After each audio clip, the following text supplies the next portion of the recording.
Hey, Red Diablo, hit the road, bitch, before you get before you get fucked up.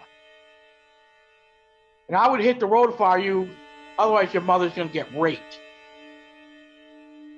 All right, guys, do your thing. Get 'em! See this light bulb?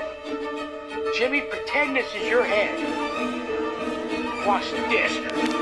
Bro, YouTube did it again. See, RPF's a psycho motherfucker. I just don't talk it. I walk the walk.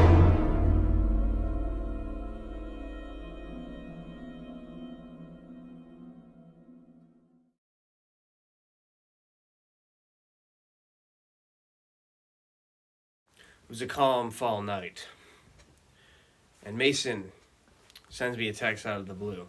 You know, he's familiar with the crazy YouTube channels and the Eagles fandom.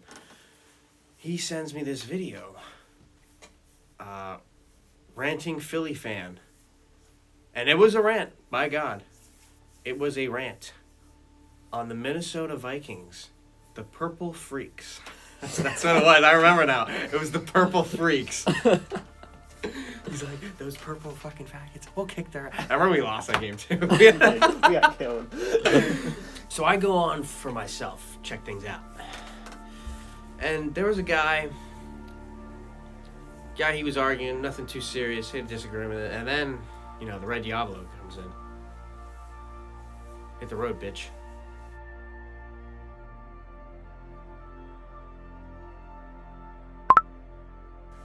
So I want people to get a look at this guy, because, man, this guy could make it big or something.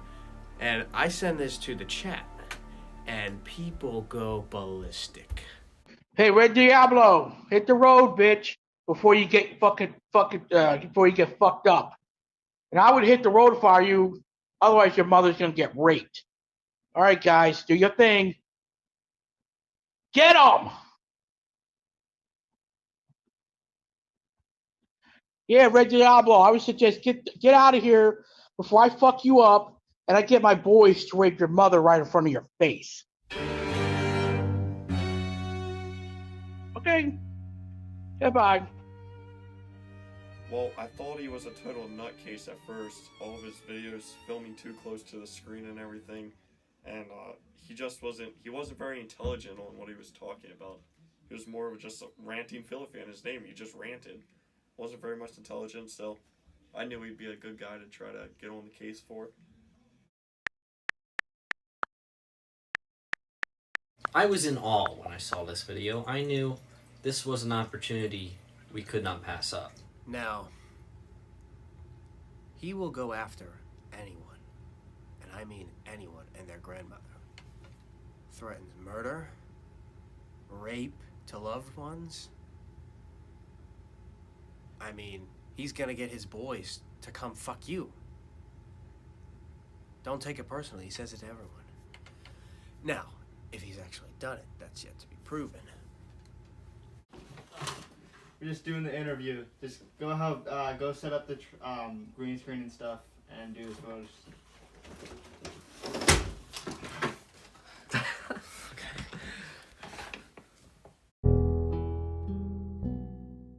Who is RPF to me? How should I explain him? What is RPF? He is the lion of the jungle. He's an interesting man. He's definitely someone everybody should look up to. He's an icon. He's a great role model for everybody. That's what RPF is. RPF was just like the second coming of Jesus Christ. He's very passionate about himself and is willing to defend who he is. He is the king. The king of YouTube.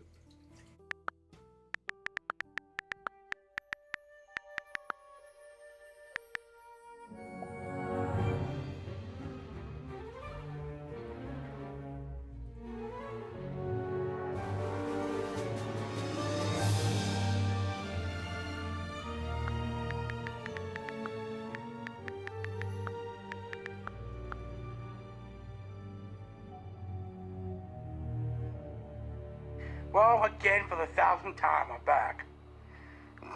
Now, what happened 2 weeks ago? You know, I went into Sports Fury's room, and this jackass Giants fan was dissing Philly fans, and I completely lost it. Yo, how you doing? Josh and Sean, entertainment, what up? Philly Fan, I love you, but your eagles suck big, smelly ass. I love you, brother. Philly Fan, love you, but I hate the Eagles. They suck. And, I was dissing this motherfucker, and, before you know it, I was dissing other motherfuckers who were telling me to calm down. So one thing led to another, and, you know, I was, basically not banned, but, you know, blocked by Sports Fury. And then, you know, a few hours later, Big D came up with his video, and, you know, his return video, and, you know,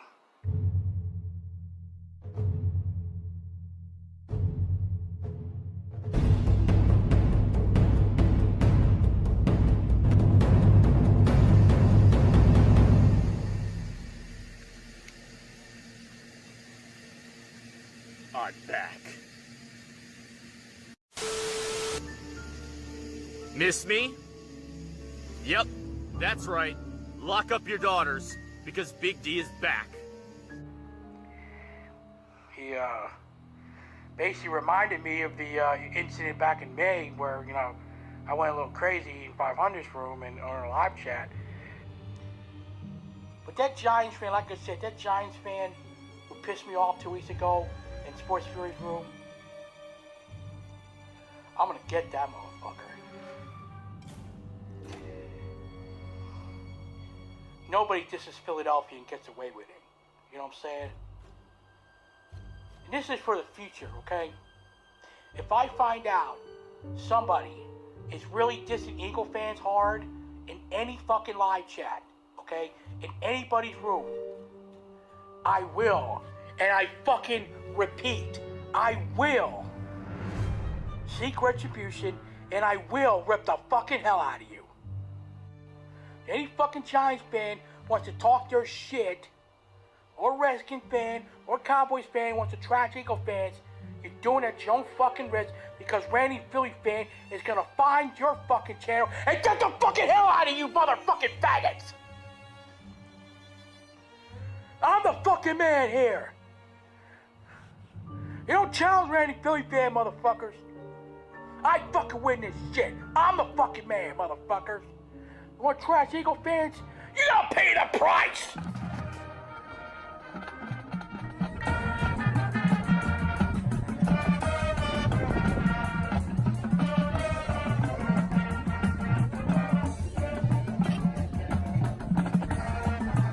How about I buy your mom a pack of gum?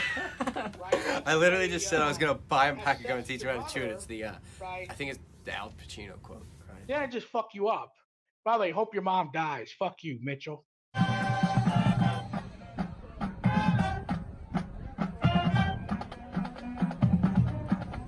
Hey, Ward series, your mom has better content in the bedroom.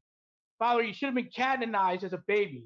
You should have had your fucking cock cut off, and you should have had your fucking, you know, testicles come off when you were a baby, just like what happens to pigs. You know what I'm saying? Your mom should have aborted your ass, motherfucker. Hope your mom gets raped, motherfucker. Hope she gets molested bad, huh? Woo!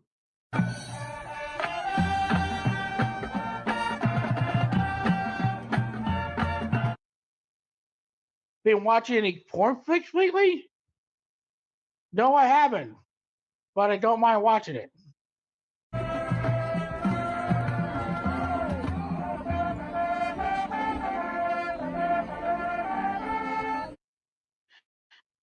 Hey, Spike, I don't know who the fuck you are. You're talking about saying stuttering. How about go fuck yourself and hope your mom dies? See ya. Stuttering, huh, dude? Hey, dude, does it look like I stutter? Does your mom stutter?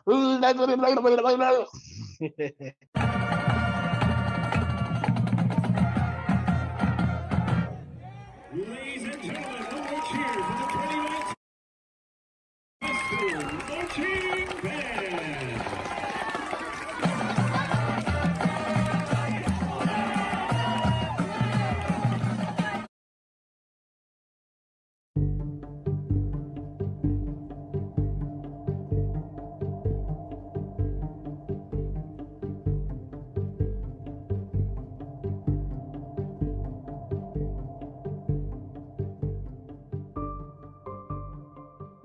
The second night, second live stream, Friday, during a football game. This is where things got interesting. You had a full force of people on his live stream.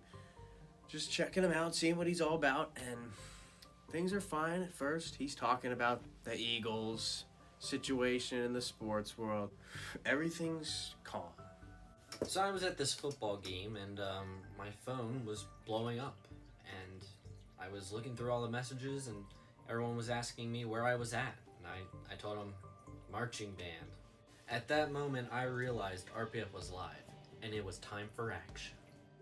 So of course I have the whole marching band surrounding me from the top, and you know, I decide to give the phone to Steve, and Steve takes over. And here comes Steve. And he says, Dumb bubblegum looking ass. If you're referring to me, Hank, who are you referring to, me or somebody else? dumb bubblegum looking ass? I was not expecting that. Don't know where that came from. Dumb bubblegum? What? RPF is having none of it. He wants to pound Steve's ass into the ground. Pillow cushion. Oh, okay. How about this, Hank? Your mom is a pillow cushion. And he shows his force on live. He doesn't care who's watching. He'll guarantee you fight me, I'm gonna fucking cripple your fucking ass. How about that? He comes back with a very harsh reaction that I guess we shouldn't really say on camera. Hey, you're a fat fuck, Antonio. Your mom's a fat fuck, and Antonio, hope you die. And hope your mom drops dead of a disease. And I hope your dad dies. And I hope your mom gets raped and killed. How about that? Hope she gets molested, motherfucker. And we got a problem me saying that. Come do something about it. I'll whoop your fucking ass. And I don't care if I'm fat. I'm bigger than you, motherfucker. I'll fucking kick your fucking teeth down your fucking throat, bitch. Huh? Pussy bitch? What you got to say now, you fag? You fucking homo? Fuck you. You should be killed, man. Hope your mom dies. Hope she gets a disease. Hope your fucking dad dies. Hope your fucking family drops dead. And I hope you drop dead, motherfucker. You're a fag and you're a pussy. Get the fuck stepping, bitch. I win, you lose, I always win. And it's in career. Professional conversation? No.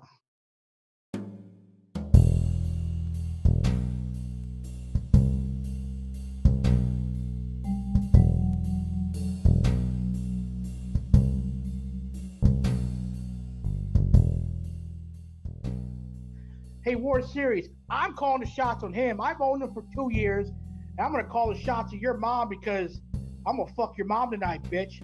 Get him out of here. Get this jabroni out of here, guys. Block this faggot. Get out of here, motherfucker, before I fucking beat the shit out of you. You're a homo. Your mom's a bitch, man. Your mom's a bitch, World Series, huh? Nothing personal. He tells it to everyone. You fucking homo. To Derek. To Derek. There was a stream he did midday at lunchtime. We had Cameron and Derek check out, see what the commotion was about. And Derek decides, I'm gonna go after this guy. So, yeah, I was very much taking a laid-back approach to it. I wasn't really taking a full-on insult, but I was joking around. I mean, if you look at him, you can see that he totally messed up. Things are fine. He's talking about the Chargers. Derek's asking him some questions. So Derek asks a question. Now, I don't see what's wrong with asking a question, but this one got Philly Fan a little offended. Well, go ahead, ask the question, man. And Derek comes up with he thinks a great idea. I'm like, Derek, it's not smart. I want to do this. He says some things aren't the nicest things. My advice is, I hope you get killed. Hope your mom gets raped and murdered, and hope you die. Well, he lays down the law, and Derek ain't too happy. So then, you know, he starts shouting at Derek. And hope your mom gets raped and murdered and killed, and hope your family gets raped and murdered and killed. How about that? RPF wants Derek's head. Hey, Derek, you're really mad. How? You're really mad now, ain't you? He gets real, up close and personal, and he shouts, Do something about it, 'cause I'll kick your fucking ass. And I hope your mom dies. Get a load of that. "Get a load of that, Derek. Get a load of it." But Derek's not gonna do anything about it, because if he tries, he's gonna get his ass fucking kicked. I wasn't expecting that reaction from him. I was expecting more of like a bitchy, ranty mood, but no. He went with a little assault. Kind of threatening, but didn't really faze me. I thought it was more of a joke to me. I laughed. We all laughed. As long as Cameron Robinson's being nice, I'll, allow me here. You have Cameron saying the RPF owes money to him. No. He flips the tables. Well, I'm talking about your mama, Cameron. You owe me a lot of money, and if you don't give it to me, you're gonna die. So fuck off. Cameron owes money to RPF. $6,000 in one Cadillac. Hope you fucking die. Hope your mom dies. Hope your mom gets raped and murdered. Get the fuck out of here. And that's the point where RPF goes off. It is good night for Cameron Robinson. He's toast. Before I fucking cut your fucking throat. Get out, bitch. Leave. Get out.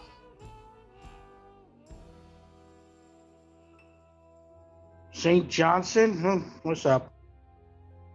Everybody's really pissed off at Jake Reynolds, and rightfully so, and he's a loser, and UPS President of Transportation. Well, how you doing? So the first one I went in on, I had Special Agent Jackson, who was imposed Atlanta FBI agent, and I thought maybe going on that one, see if he'll tone down a little bit. That didn't work, so then we went in with Dr. Phil, who we all know who Dr. Phil is. Tried that. That was just trying the therapist with him. That didn't work. There's I'd say a hefty amount of accounts used for advertising, stream rating. Very professional, I'd say. That's fucked up. I've been in this town so long and back in the city. Yeah, I'm so moving. I'm driving. Dude, shut the hell up. What do you know? You're a fat bomb. The real Dr. Phil. You ain't the real Dr. Phil, dude. Why do you always try and be dudes? I'm motherfucking driving right now. You really got a lot of audacity. We get some weird people in here today, right? What is this? Who said you could work with men? You're going out and I'm gonna have you good. I don't even know what that means. Where's my license? You wanna see my license? Bring your ass to this door and let's give them a motherfucking show. That's my license, bitch. We have there's like a sign on the AMA this week. Like if you're crazy, you should just roll in and start saying some nonsense. War Series. Shout out. Shout out. War Series. War Series. War Series. War Series. Shout out War Series. Shout out War Series. The War Series. War Series. Hey, War Series, let me tell you something. There's even a backup channel for War Series, the YTP, those bastards, I tell you. Bunch of scoundrels. I run the War Series YTP, so, we have experience in stream rating.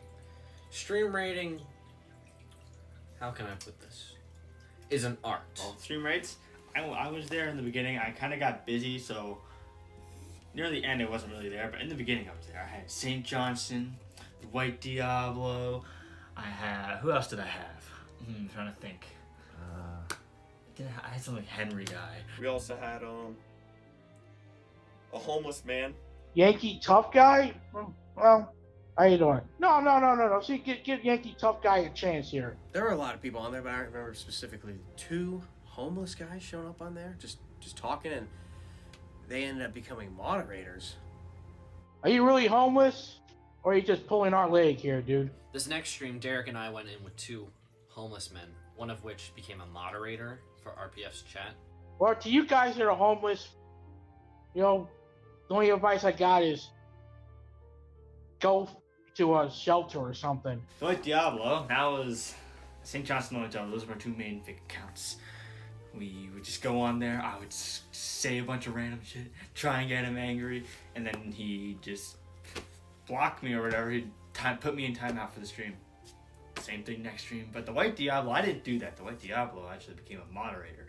That's right. I hopped on, said one good thing about the Eagles, and he was like, "Can I be a moderator?" He said yes. I'm still a moderator. Just have to get back on. So you pickpocketed a guy that got your phone and he crumpled his ass for it?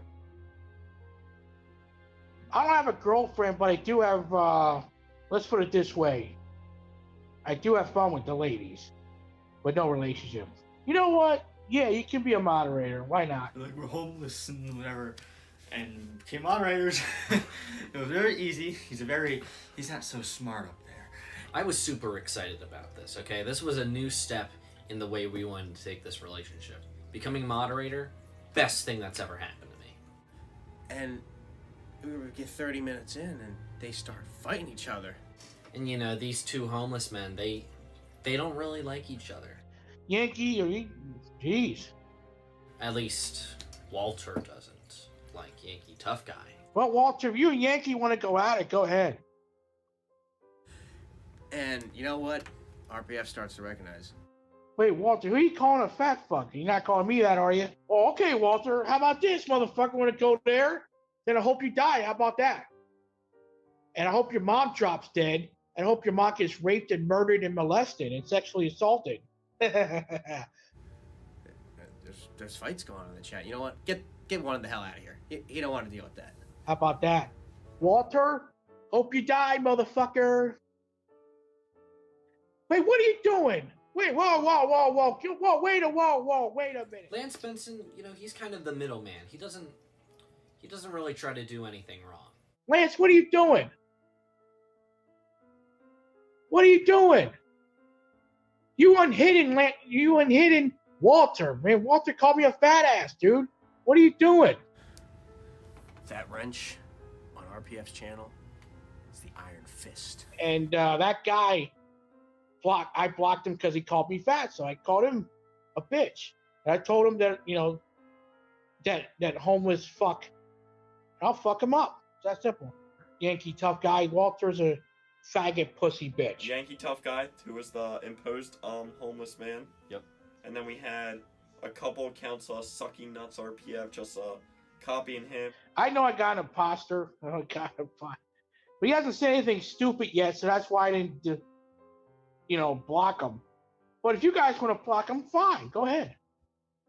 I gave y'all wrenches for a reason, so y'all using them too. Then we had Phil Benzo, which was a lost kid of Nick, and the profile picture was Nick. And then we also had Mitchell's dad, UPS Department of Transportation, and that was all the accounts I used to approach him. Do you think if the Steagles come back together, it would be a dream team? The Steagles? It was 1943. America had plunged into World War II and sent its young men off to battle, depleting the ranks of the NFL. The league was in danger of folding and came to a desperate solution. Merge 2 bitter rivals, the Philadelphia Eagles and the Pittsburgh Steelers. And so, the Steagles were born. But it was a stormy alliance. They hated each other's guts, to put it mildly. Steagles, huh? All right, boys, you know what to do.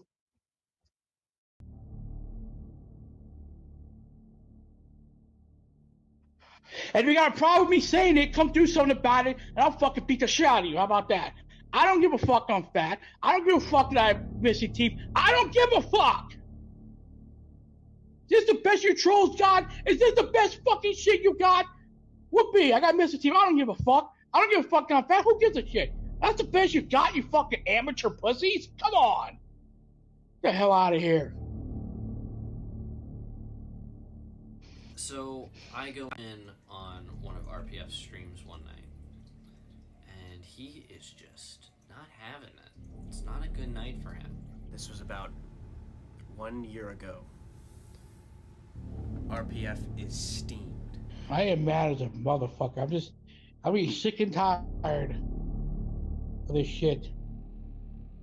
I don't want to send a message to anybody who wants to doubt RPF's toughness. For months now, people have been raiding his streams, talking a little smack, disagreeing with him. You know, he's an Eagles fan. And he wants to set an example. I'm sick and tired of any feud I've ever had with people or anybody doubting my toughness or any of that shit. Because what I'm about to do here in a few minutes is a rant, or in this case, a temper tantrum, the likes of which none of you have ever seen from me before. Because I'm going to send a fucking message right here and now to the RPF Army. Now, what does he mean by set an example? Well, he gets up there, puts his camera in display. But see, now I'm getting tired of this shit. Now I'm ready to send a message to anybody who's ever had a problem with me, or anybody who's doubted my fucking toughness, who think they can get the better of me by calling me fat, which I don't give a fuck, or saying I got missing teeth. Again, I don't give a shit. Not just to anybody. Everybody wants to talk shit about my mom, comes to my face, I'll beat the shit out of anybody who wants to fuck. Stupid goddamn technology. Another thing I'm sick of. What happened next was shocking. If Jimmy was any kind of a man, he would fucking fight me on it. Of course, he never will because he's a pussy-ass bitch. But I'm gonna send a message once for fucking all. For anybody who says the RPF is a pussy or coward, any of that shit. Just getting into a feud with me, getting in a fight with me, is different than getting in a fight with other people. And that's what people want to find out. What a fucking psycho I can get. Squares up, beats the shit out of it. Maybe even a couple of deaths.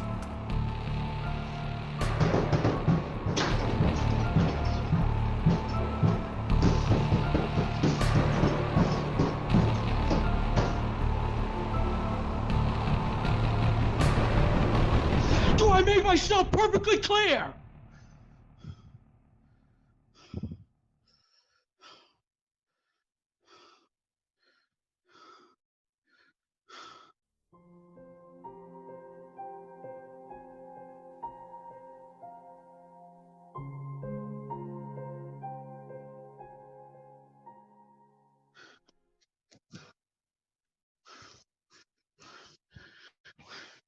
Did this convince you guys, huh?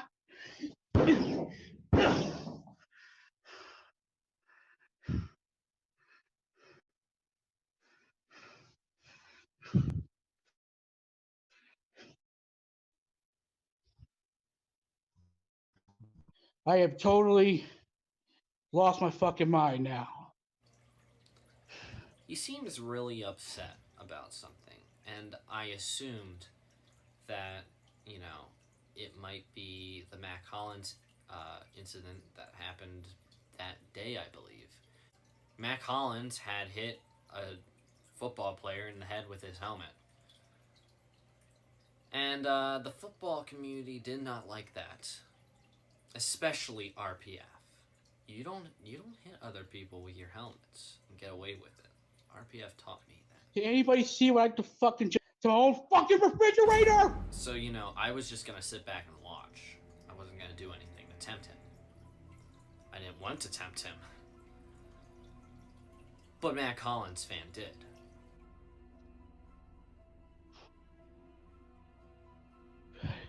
Get out of here, Mac. Get out of here, motherfucker. He wants to get his anger out the only way he knows how. And, Get out of here. I don't care. I'm a fat ass Mac Hollins fan. Get out of here. Hope you die. Get out. See ya. Hit the bricks, man. You know what? Hit the bricks. Smack.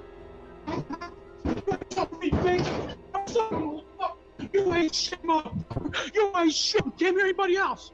Right then and there, you hit the bricks, pal. You hit the bricks because he playing no games. Come on, motherfuckers. Come on. I wasn't there for the refrigerator, but I remember, I think I was at a basketball game when it happened. I remember coming home from the basketball game, looking at the chat and seeing videos of him punching the refrigerator. I was like, what the heck happened here? You want to see how out of control I can get? Don't test me. Don't fucking fucking test me. I was just like, why? And then everyone explained to me, I was like, this is just hilarious. He's gone psycho. Or you'll find out.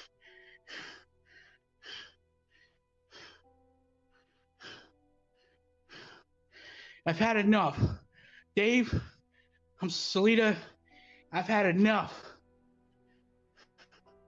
of these fucking trolls. Normally, I fucking let it go and fucking snap. Normally, I fucking calmly let it go. But you know what? I know who's behind this. And it's Kimmy. I've had enough. And I'm challenging him to a motherfucking fight in Ridley Park, PA. And if he doesn't accept my challenge, then he's a fucking pussy ass faggot.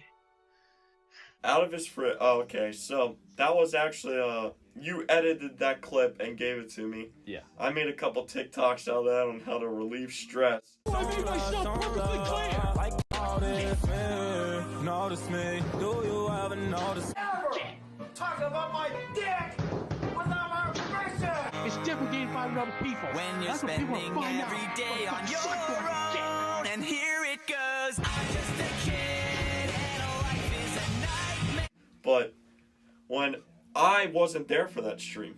Oh yeah, that's right. I forgot about that. I joined right after he was done beating his fridge. When he was yelling at the camera, I joined in. It beyond my expectations that he would go to beating his fridge. And we also realized how short he was. He was shorter than the fridge. Like, way shorter than it looked like a very small refrigerator. Like, I had one in my garage, about the same height. I was taller than he's got to be like 5 foot, like 2 or something. He was so short. And he says, like, do I make myself perfectly clear? No, you don't, because, you know, we can just run away from you. You don't have any speed. Like, he doesn't stand a chance against the War Series crew. I mean, he's a big guy. I don't think he should be beating his fridge or ramming up against it, whatever he's doing. But I definitely think he has some anger issues, or very much so, something bothering him. That it was more than just us talking to him that bothered him that day. You know what? You know, I'm getting sick and tired of Ryan Kimball at this point. I am like, well, I want this motherfucker dead. I've said this for 2 years. I want this motherfucker deceased. He doesn't deserve to breathe the same air as we do. RPF likes to create some theories around the Eagles sports community, and he thinks his longtime nemesis, Eagles Crazy, is up to no good with all these accounts coming in. What's up, everybody? It is your boy, known as your boy, Eagles Crazy. By the way, it's Eagles Crazy, champion. For years now, Ranting Philly Fan and Eagles Crazy have been between a grudge match. They hate each other, man. RPF wants to stomp him into the ground, into the pavement. He said the world would be better off without him. If he died today, the world would automatically become a better place. We got a sour puss. Ranting Philly Fan. What else is new? You know what I'm saying? What the fuck, man? Kimmy has more subscribers than I do. Philly Sports Report's got more subscribers than I do. And my channel's way better than theirs. What the fuck? Bro, it's not about fucking views. It's about subscribers. See, I got 4 fucking subscribers in one fucking day. You get 1 fucking each. He's a total fucking baby, and it's fucking pathetic. And RPF is my goddamn slave. I own that motherfucker. I am what he wants to be. And Ranting Philly Fan, you lying ass most overrated Eagle fan, Eagles YouTuber in the goddamn sun. You know how this beef started? It was 2 years ago. He claimed that I was happy that Carson Wentz got hurt. He said that I had said that Carson Wentz got hurt on purpose, which is stupid. I would never say that in a million years.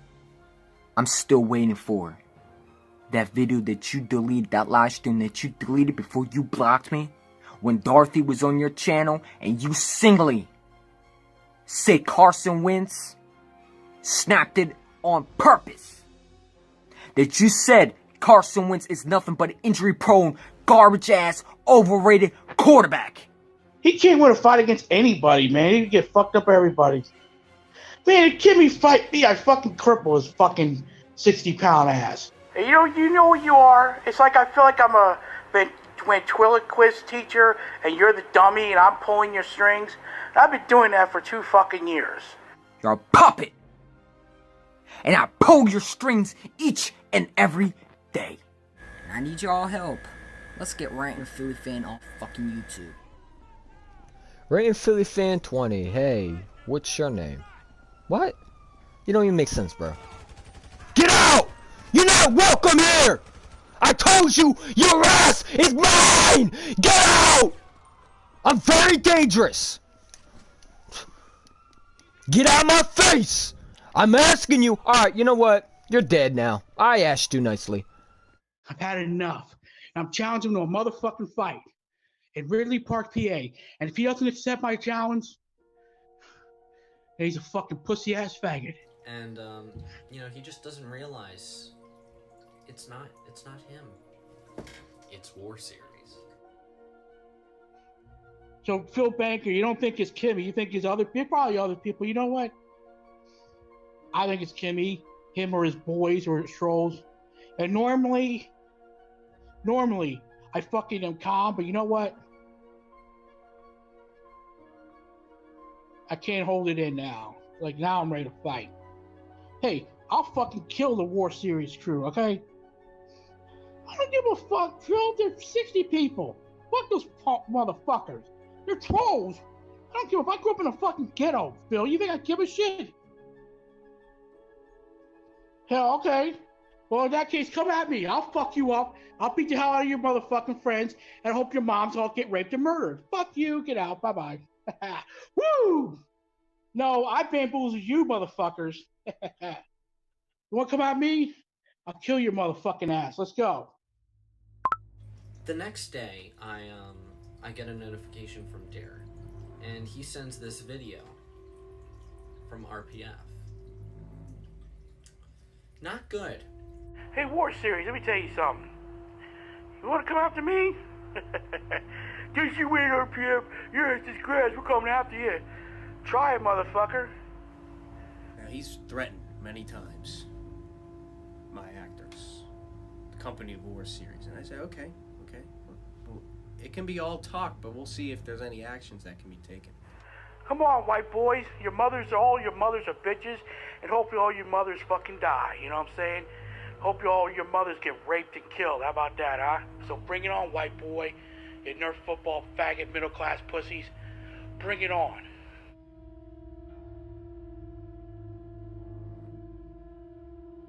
The War Series name cannot be tarnished, should not be tarnished. But RPF, frankly, didn't care. He didn't care about that. He just wanted revenge. You know, World Series. Hey, block this fool, baby! Get this fool out of here, ah! You wanna be fucked up, bitch? You wanna get your ass kicked, bitch? Come on, man. Come on, World Series. Oh, wait a minute. Got something for y'all. Wait a second. Wait a minute, World Series. Wait a minute. Hold on a second. Do you really want some of this? I didn't think of anything. Just saw it was an empty threat. I was like, this guy, no way he actually does anything. He's a psychopath in an apartment in Philadelphia. He can't drive. He can't drive. That's right. He can't drive. What's he gonna do? Have I made myself perfectly clear? See, RPF's a psycho motherfucker. I just don't talk it. I walk the walk. What? Yes, the knife was scary. Whoa, you have a knife. Yeah, try using on that. I know a cop. Oh, he'll beat your ass. I like getting in the feuds. I like getting in the fights. It's fun for me to get in a lot of fights and feuds. So I'm using the perfect excuse to beat the shit out of people coming to my home, beat the shit out of you people who want to fuck me up and get away with it. Y'all want to see how crazy RPF can get? Try me, hunky white motherfuckers, middle class bitches. Try me. The rusty steak knife that he thought was very threatening. The fact that we could still tell that it was a rusty steak knife with his like half-looking flip phone, how close he held it to his face. It's pretty sad on her safe. You got a butcher knife in your hand. No, he had 2 rusty steak knives. Not very threatening to me. I'm not scared of no dull rusty steak knife. I could probably easily grab that and it'll fall in half. That's how brittle it is. And let me tell you something, War. I don't mind carving a few turkeys. You know what I'm saying?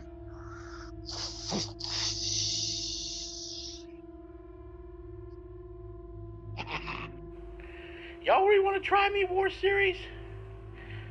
It's not a good idea. I dare you white boys to come. I dare you.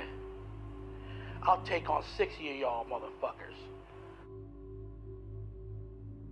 When I was there for that one when he threatened to come and, well, if we came to him, because we said we were going to come to him. When he said that, my first reaction was, I want us all to take a trip out here. I wanted to do it this summer. We all got kind of backed up. You know, COVID pushed us all away. So, maybe next summer I still want to see if we can take a trip down to Philly, do a little experience, but see if we can take a stop by where we think he does live, which we're 100% sure we got the house.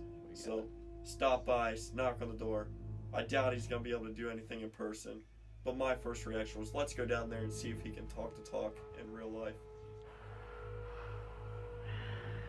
Cause I'll cut you motherfuckers to ribbons. So White Boy World Series, try it. You really want to know how bad I can get? How tough I can get?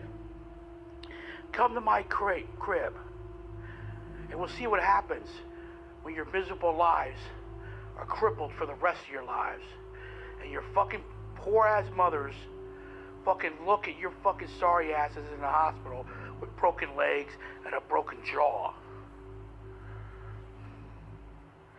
So I dare you, War Series, your ass is grass. And if you come here, I'm gonna cut y'all motherfuckers up. And that's not a threat, that's a fucking promise. Woo! White boy. You know, if he wants to fight, we're fine with that. You know, we can go to court. But no, he wants to throw hands.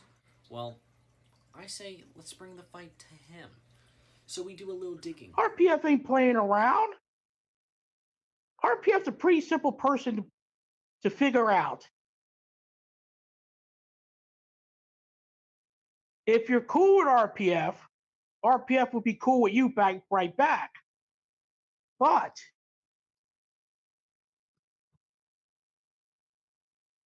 going after RPF is a very bad idea. We try to find this guy's location. I will have a new place to live. I have my own place to live for the first time ever in my life. An apartment complex in Ridley. And man, it is a great fucking place and a great fucking neighborhood. Now we already know 2 things. 1, he's living in an apartment complex. 2, he's located in Ridley Park, PA. I grew up in the motherfucking hood, okay? I grew up in a place called Chester, Pennsylvania. One of the most dangerous cities in this entire country. Certainly the most dangerous in Delaware County.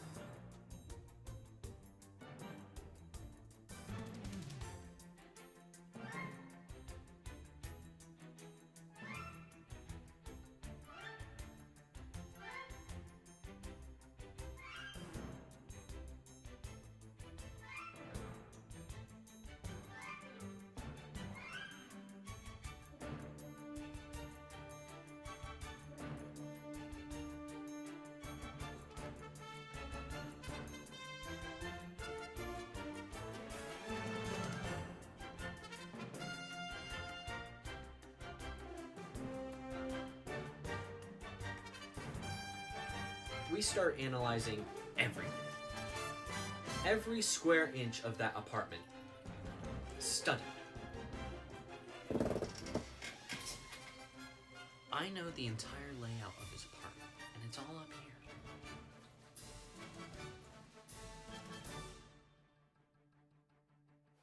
Now it's time for y'all to get destroyed!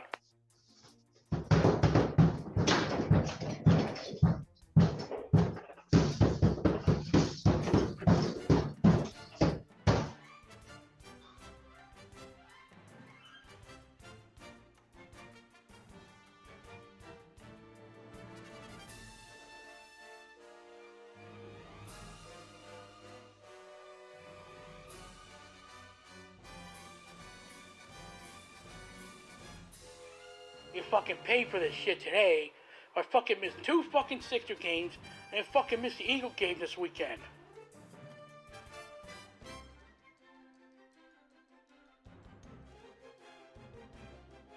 See this light bulb? Jimmy, pretend this is your head. Watch this.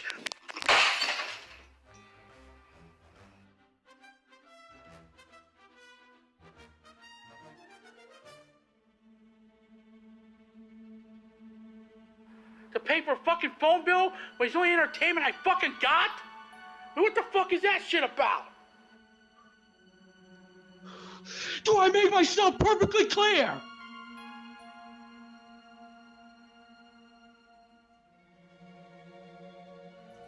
Eventually, we think we get a match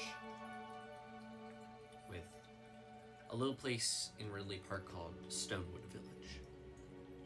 Sadly, it was not the place, because he told us it wasn't.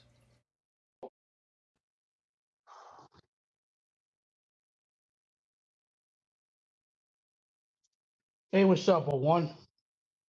Both managers did pretty well with the fan mail. No one gets fan mail, man. I mean, shit. What YouTuber you know gets fan mail?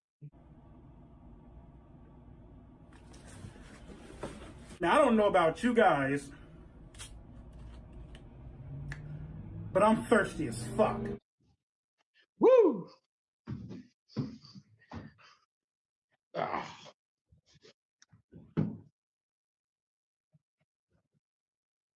No, I'm not familiar with that. RPF 20, I'm not. That I'm not familiar with. So, you know, we want to ask for some clues. We want to find out, you know, where this guy's at. We've tried every apartment building in Ridley Park at this point. So we just ask him. What part of Ridley Park are you from? What part of Ridley Park am I from?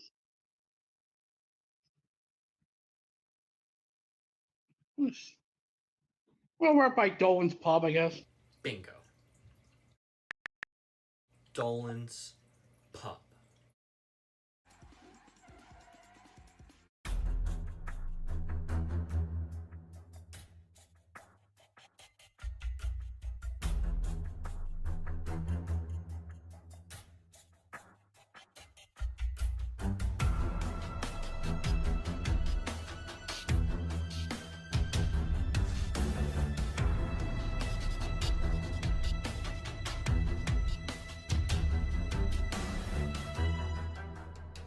What part of Ridley Park am I from?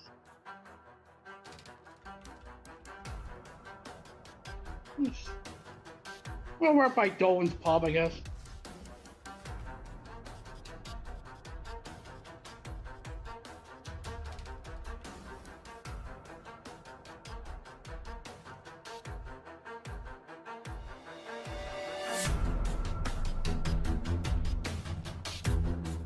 There's 3 fucking bars. 3 of them in my neighborhood.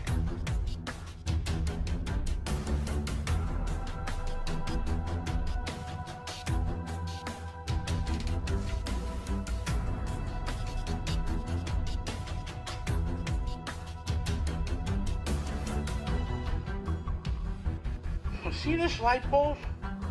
Jimmy, pretend this is your head. Watch this.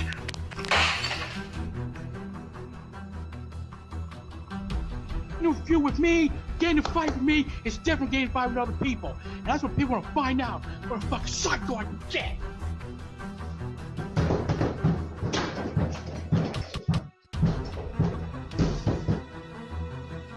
I hope your mom dies. Hope your mom gets raped or murdered. Get the fuck out of here.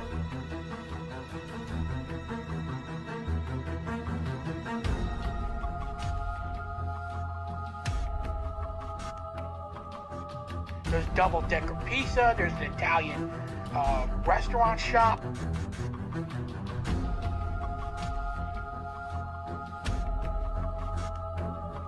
Going after RPF is a very bad idea. I grew up in the motherfucking hood, okay?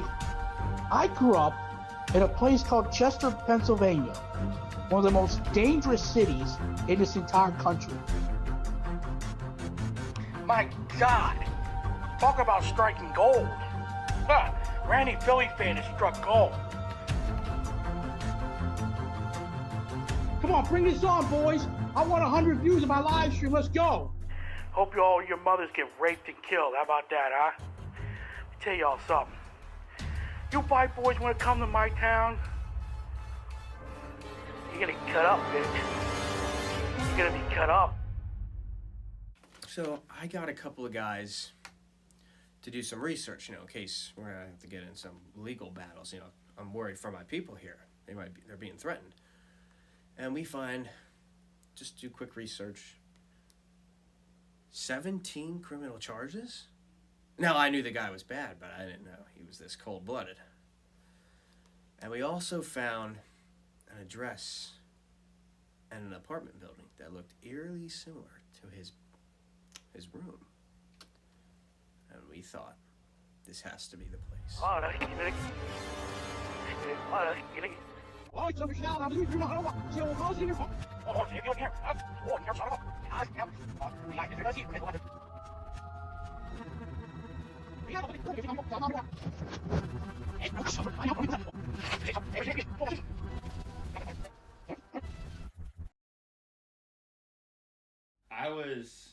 When they were finding his location, I was completely out of the loop of things by that time because of how busy I got with basketball. And then when I just got updates like, oh my god, so I got his development, I know where he is. I'm like, okay, this is weird. Aaron, what are you doing? And he found the location. I'm like, Aaron, what the hell? I was just like, what? How'd you do that? And like, we have to visit him at some point, right? And I remember we used his address for many things, like this miracle spring water. The search for his location took about, I would say, a month or two. Not real long, but we ran into some errors along the way. Of course, I was just like, wow, he found his address. That's incredible. Can't believe he did it. It's like, wow. I was shocked. I didn't think you could do it, but you did. What was next after that was to, of course, what seemed obvious, find his name, so that's exactly what we did. And to do that, we had to search through all of his old videos. So, I started looking.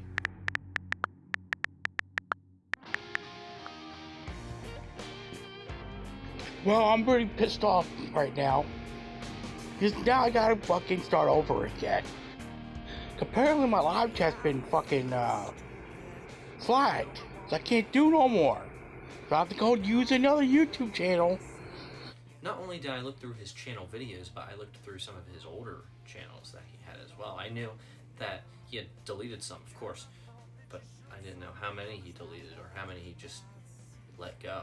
Because I found at least 10 channels on YouTube.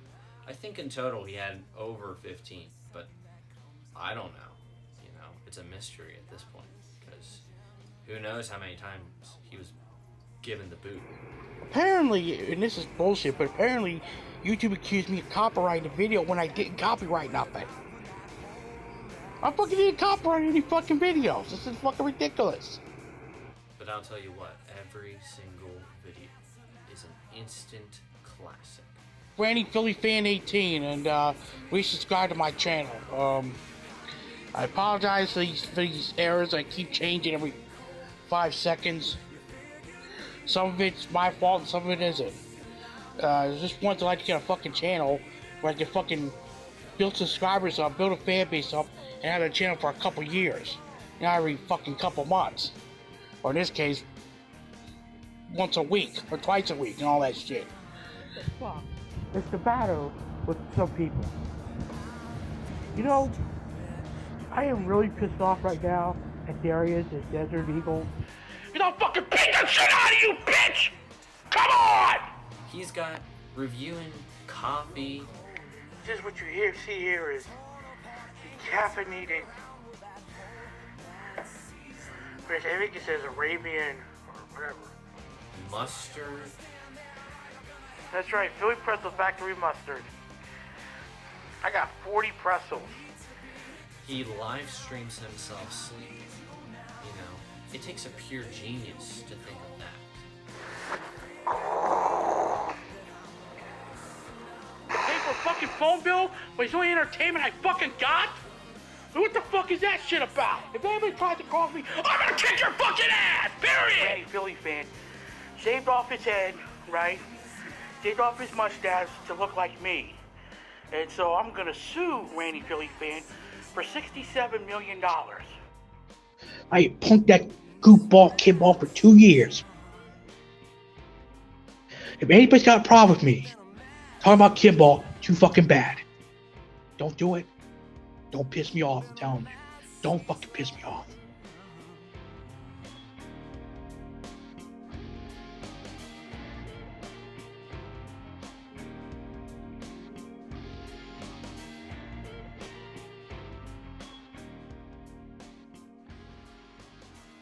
Eventually I find a hidden feud between the lines.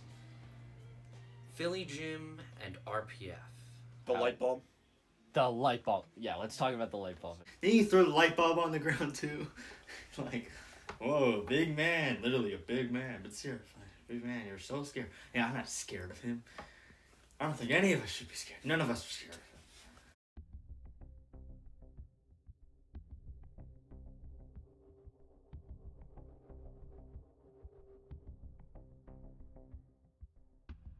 Philly Jim is a Philly YouTuber.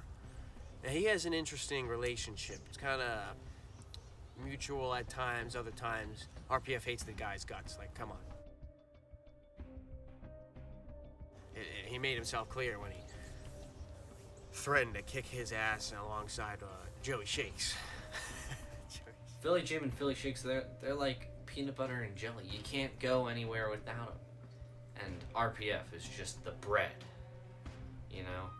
You take those three elements and you... Perfect. Now it's time for y'all to get destroyed!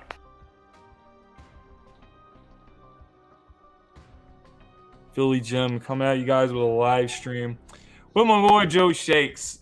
But there's some shit that's going on and you guys are probably aware of it. And if you're not, I'm going to make you aware of it tonight. There's some fucking asshole, fat asswipe, waste of space. Name's Ranting fucking Philly Fan. This fucking guy has sent death threats to people on YouTube because they say something that he doesn't fucking like. You know, I expect death threats and shit. Well, you deserve it, motherfucker. Alright? We fucking went into his stream and we were just fucking around. So, you know, he sends death threats. He says shit like, well, I hope your parents get raped and molested. Your mom sucks, huh? Hope she gets raped and killed, huh? I'm gonna kill you. I'm gonna slit your throat. Cut your fucking throat. Get out, bitch. I'm gonna break your fucking neck. I'm gonna do this. I'm gonna do this. See, Joey, Jim, is obvious what you're trying to do in there. Come on, I ain't stupid. Y'all were deliberately trying to piss me off. And back when the relationship was tough, Joey Shakes and Philly Jim, they invite him to come on stream to explain his actions. What do you know? RPF, he don't show up. Man is hiding. Ranting. RPF. Come out, wherever you are. Ranting! Hey, dog. Philly Jim and Joe Shakes, man, they calling you out. They invite you to the live stream, you know? So, I mean, what's it going to be, man? They waiting for you. Damn it!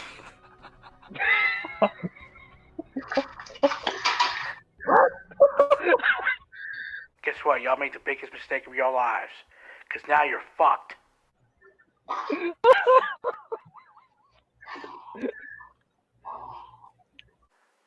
And now I'm going to make your lives live in hell. And it goes on for a few more months. Philly Jim and RPF are in feud and battle. I don't know how that relationship ever came to a friendly conclusion, but they're good buds now. You know, I've seen RPF comment on some of Philly Jim's videos with RPF in the thumbnail and stuff, like the compilations, and he seems to enjoy it. And Philly Jim seems to be on RPF's channel a lot too. So, you know, I think they're pretty okay with each other, but I don't know how that happened. I guess it took a miracle or something. And him and Philly Jim were on better terms at that point. But yeah, RPF had some disagreements with them in the past. It got pretty physical. The light bulb, of course, was one example. See this light bulb? Jimmy, pretend this is your head. Watch this. Light bulb, so I wasn't there for that one either. You came across that, and you sent the edited clip to the chat, and Yeah. the fact that he would even expose himself to the initial interior evidence of the light bulb is kind of sad. So when he threw that against the wall, it kind of made me laugh a lot. I loved it. I know one thing. My parents weren't in my life, but damn, if they were, I don't think they'd be as disappointed with me as your fucking parents were with you. Because holy shit, your mom must have really, really regretted not being on that pill when she was about to have your ass. Now it's time for y'all to get destroyed. I rest my case. Come on, white boys, I'll fucking beat the shit out of both of you! You fucking pussy pricks! Eventually, while looking for RPF's name throughout all of these little videos, I found it. I found it. Like you said, sir, I put my name, Willie T, on here. Eventually, he said something about Willie T. I was like, that sounds like a nickname to me, so I began the search on Facebook.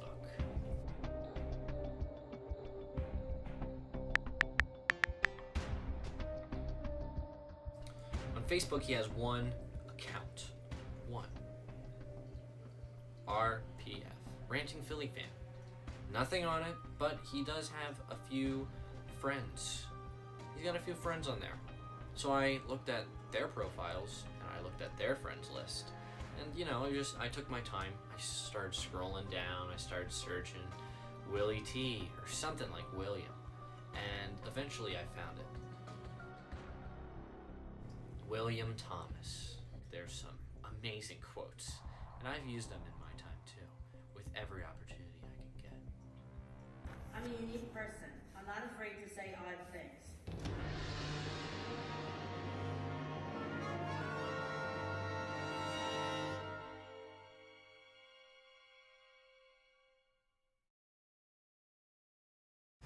Around the holidays, December time, festivities are in full circle. During that time, Nick was acting a bit of a punk. Nick gets his grand idea, or actually it was his buddy, Connor Mullen. He says, "Well, there's this app. You get a fake phone number. You can pretend to be someone." So Nick thinks it's a smart idea to pretend to be Ranting Philly Fan and antagonize everyone at school during breakfast hours. Okay, so basically I got this idea. Like, I remember one of my friends was pranking someone else with like a fake phone number. It's like, I should do that with someone. I originally didn't think like anything about like Philly Fan or something.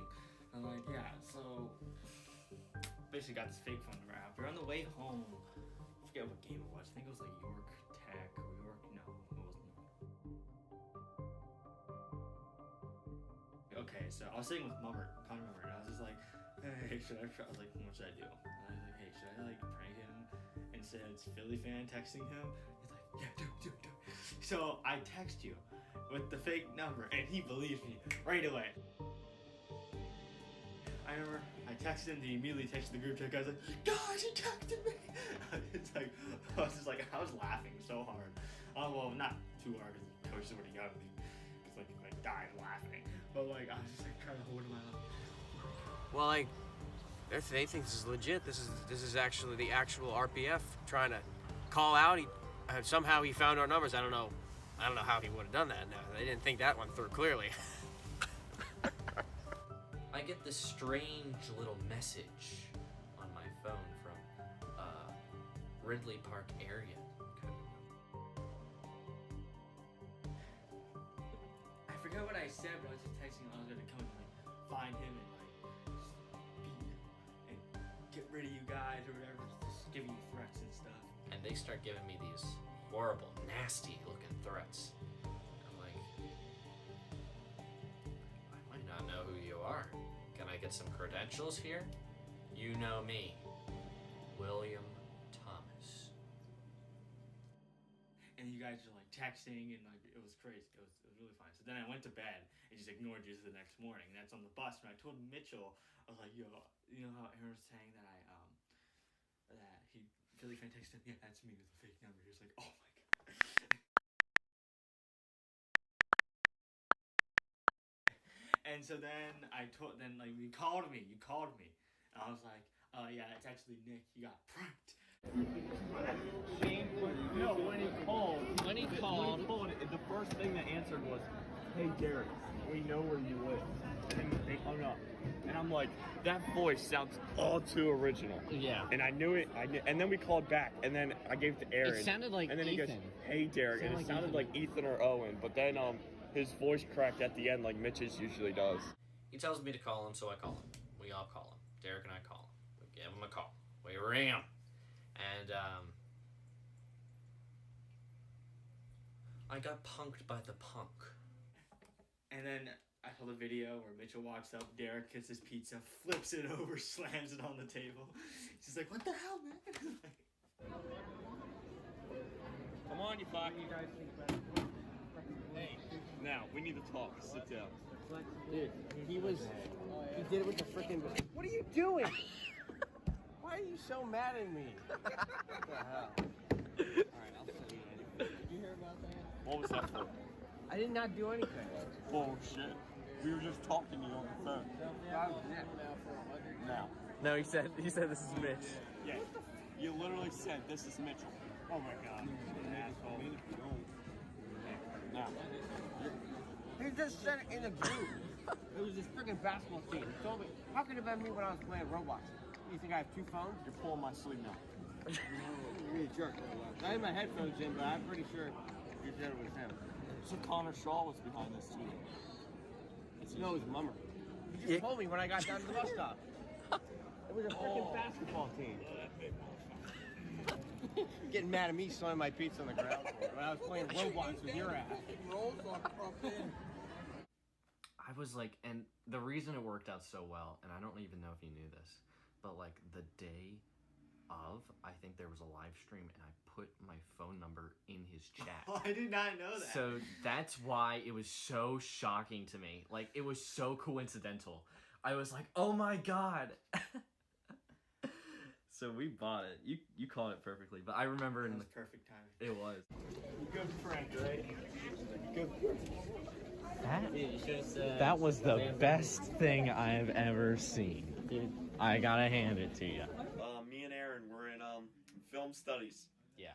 10th period, and we get a message, and Aaron put his number in the live stream one time, told him to give him a call, to give him a talk, and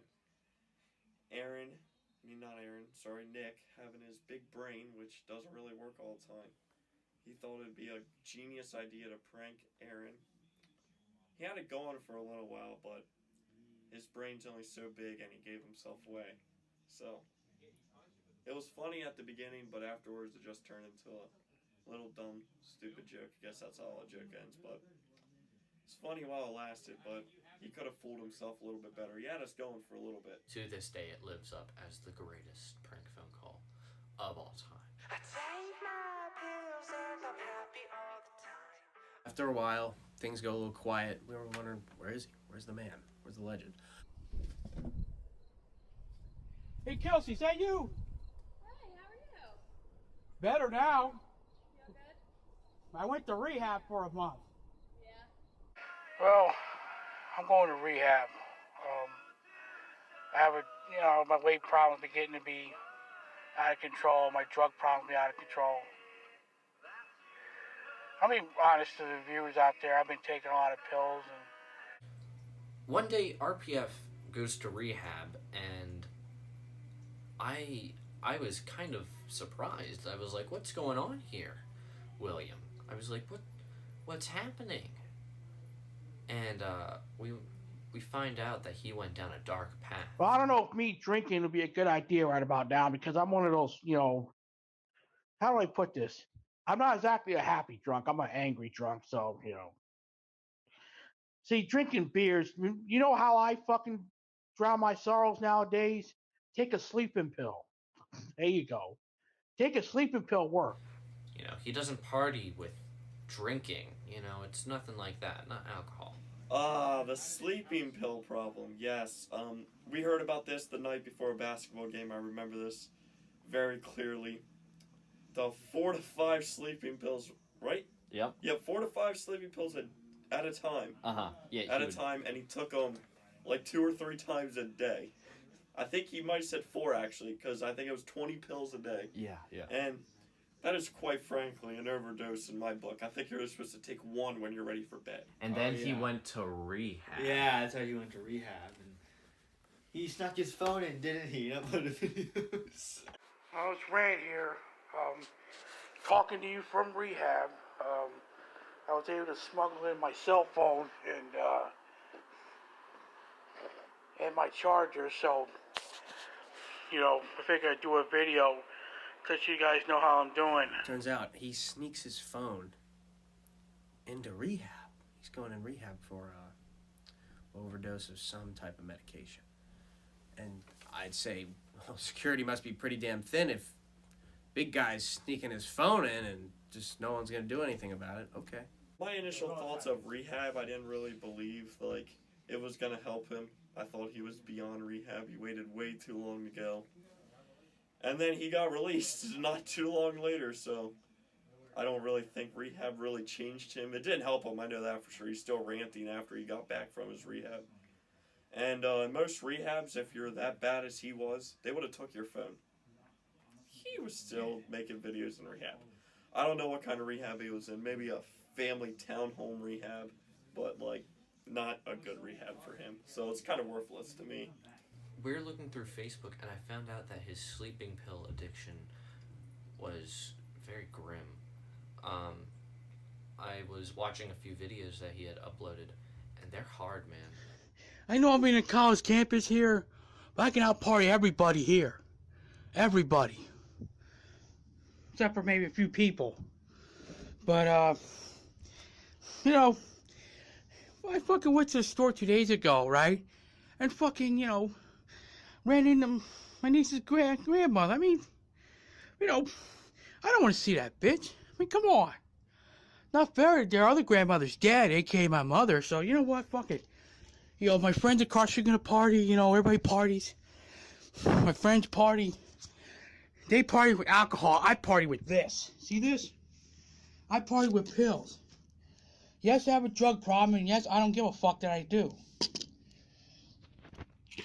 So, I'm gonna take a whole lot of pills, alright?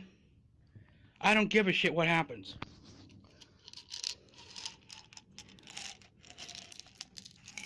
Here we go, huh?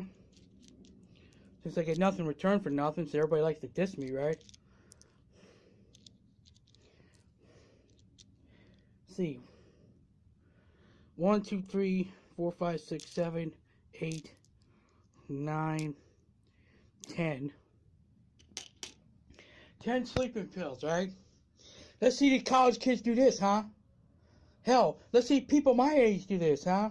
They can't. Because they don't got what it takes to party harder than me. Check this out, man. Check this out.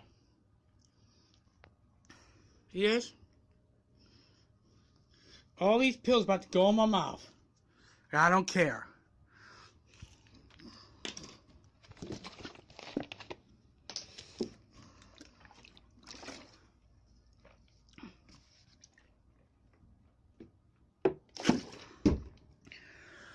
Here comes 7 more. Here we go. Just took 10, 3, 4. I'm sick and tired of not being invited to nothing. I'm tired of being alone. So I'm gonna prove to my friends out there on Facebook that and YouTube that nobody can party harder than me. These college kids here are Widener and college kids' peers are amateurs compared to the kind of partying I do. My kind of partying is hardcore, to say the least. I was trying to watch him, and, you know, sometimes I can get through him, but, you know, sometimes I had to step back. I'm like, this is a broken man. Like, he really is a broken man. So we decided to lay off him. It's only fair, because, you know, he's been through a lot of hard things in his life. On top of that, we realized that his mother and father passed away, and, you know, he held them very dear. But, you know, a poor guy. So we decided to take it easy. On the other hand, Willie Sullivan, my good friend, I had told him about RPF being in rehab. I left the crucial information out, like, you know, the passing of his parents, the sleeping pill addiction, and, you know, I went straight, I just gave him his address, and Willie Sullivan posted in the comments of one of his videos, and RPF, he doesn't fly with that.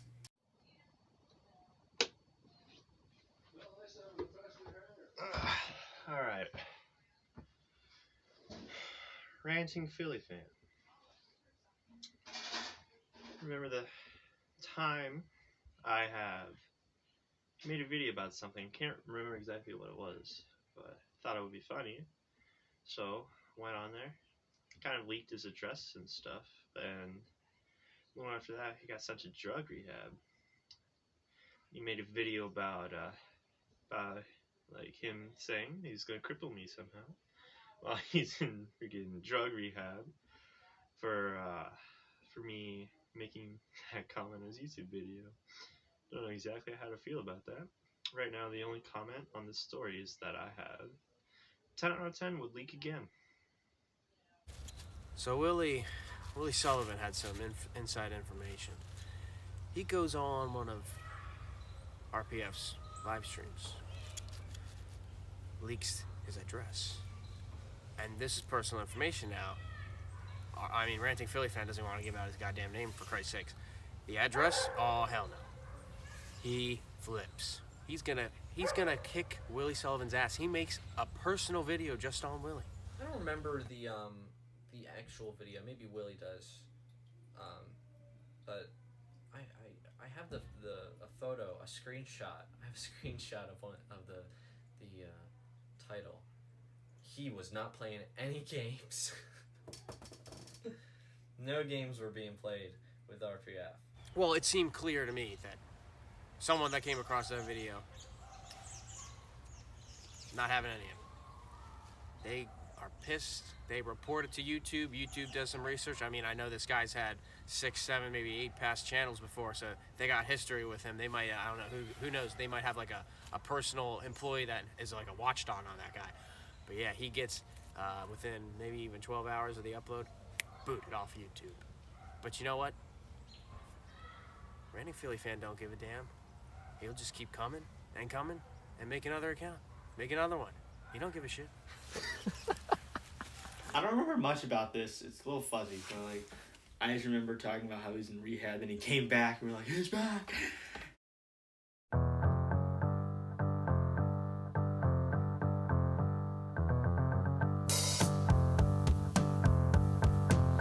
I like the way you smile at me.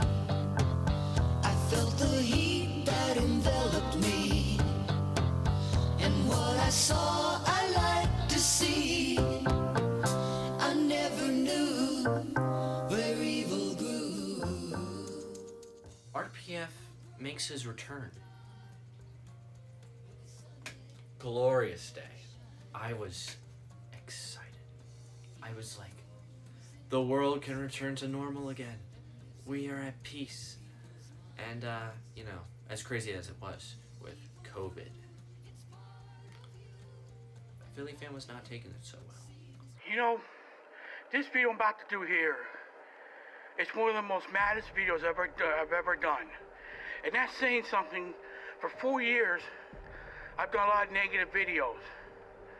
But this is going to be one of the all-timers right here. The minute he got back, he was out of rehab, which was only for like a month, I think. RPF also has a Twitter account, and he's very vocal. He will go after, target males, females, rich people, poor people. I mean, let's get this straight. He definitely does not like middle-class, honky white motherfucker. And, you know, as soon as he got his phone back, he started uploading videos again. He had some things to address that happened when he was gone. First one, Ben Simmons' sister. Ben Simmons' sister decided to trash Sixer fans, saying she's mad that people think that Ben Simmons' injury is bullshit, which I think it is. Philadelphia 76ers superstar Ben Simmons. He targeted his sister, Ben Simmons' sister. RPF doesn't give a damn if she's a girl. He wants to beat the shit out of her. It's what makes him feel good or something like that. Ben Simmons is a pussy bitch who can't shoot threes and refuses to shoot threes. But then his sister decided to stick her nose where it didn't fucking belong. Trashing Philly fans. Let me tell you something, bitch. If it wasn't for those lousy Phillies fans, those Sixer fans, your brother wouldn't be a fucking rich man now, would he? You're a fucking cunt. And I hope your ass gets raped and murdered, bitch. And YouTube, you can take me out for this and that without saying I don't care. How dare you? How fucking dare you, bitch? Just Philadelphia fans to pay your brother's fucking salary and shit. I've been a Ben Simmons fan for years up until this year. I was the one who gave Ben Simmons a fucking chance. Your brother chances and chances and chances.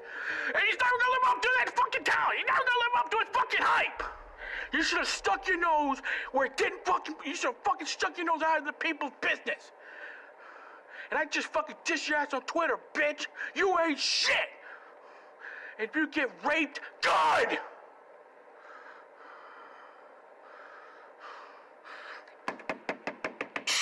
If I ever fucking see you, I'm gonna kick your ass! And die! You hate Philadelphia! Die! I don't give a fuck! Next one to check off the bucket list is PR52. The guy that Fox, he's like, Yeah. you threatened to kick Fox's ass? Yes. Even though he didn't do anything. He did. I'm pretty sure that, and then I think he said it was like a fake account or something. Yeah, and then he went Well, I on. don't think and- it happened at all, really. No, I I did don't not think see so. anything. I didn't either. Things have gone from bad to worse for PR52. According to Fox, tells me that PR52 criticized Fox last year, calling Fox a biased Bills fan.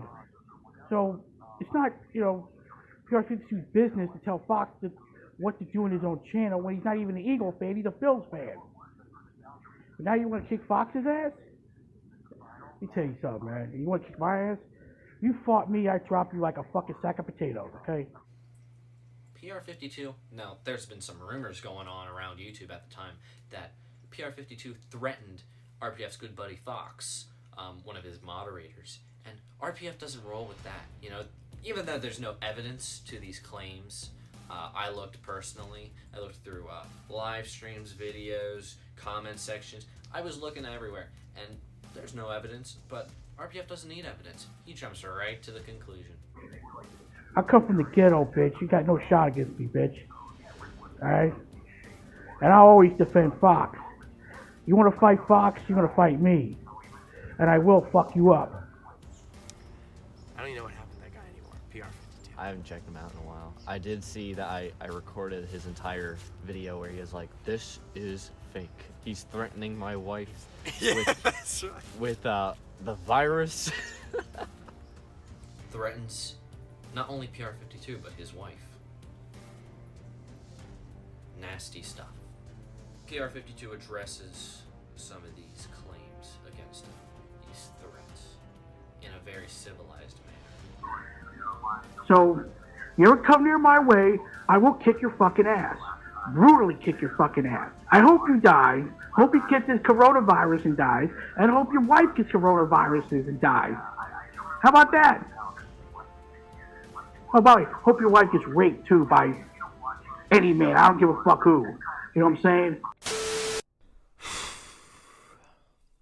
Wow. That might have been probably the most disgusting thing I've ever heard in my life. So, there was another incident involving an Eagles YouTuber, PR52, goes by PR52.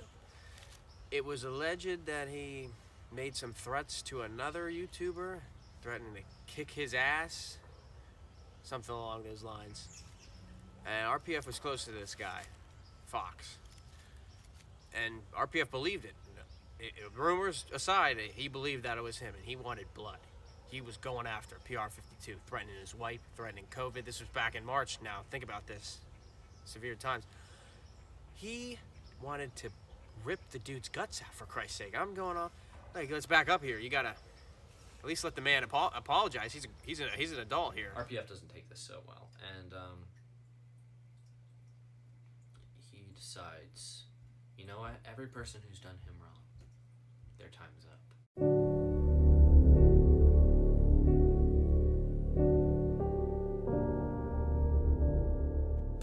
The coffee grinds. Yeah, Derek talked about him. He's like, No. what the fuck? Beforehand, he made a video where he was eating raw coffee.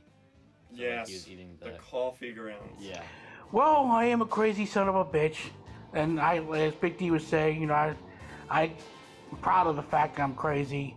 And I brag about it. And I relish that role, because I am.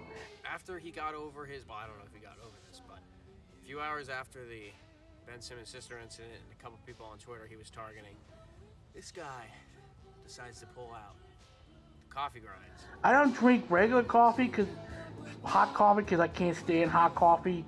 It's too hot for my mouth. So what I do is, I open this Folgers right here. And I opened it up. All right. I pour this. That's right. These grains here on top of the lid here. And then I pour it in here. That's right. He's hardcore. He ain't gonna mess with no liquid. He don't put it in the coffee maker. He just pulls it right out of the bin. Scoops that sucker up, just downs it. Now it's time to drink, the son of a bitch, huh? All right. Put the camera this way.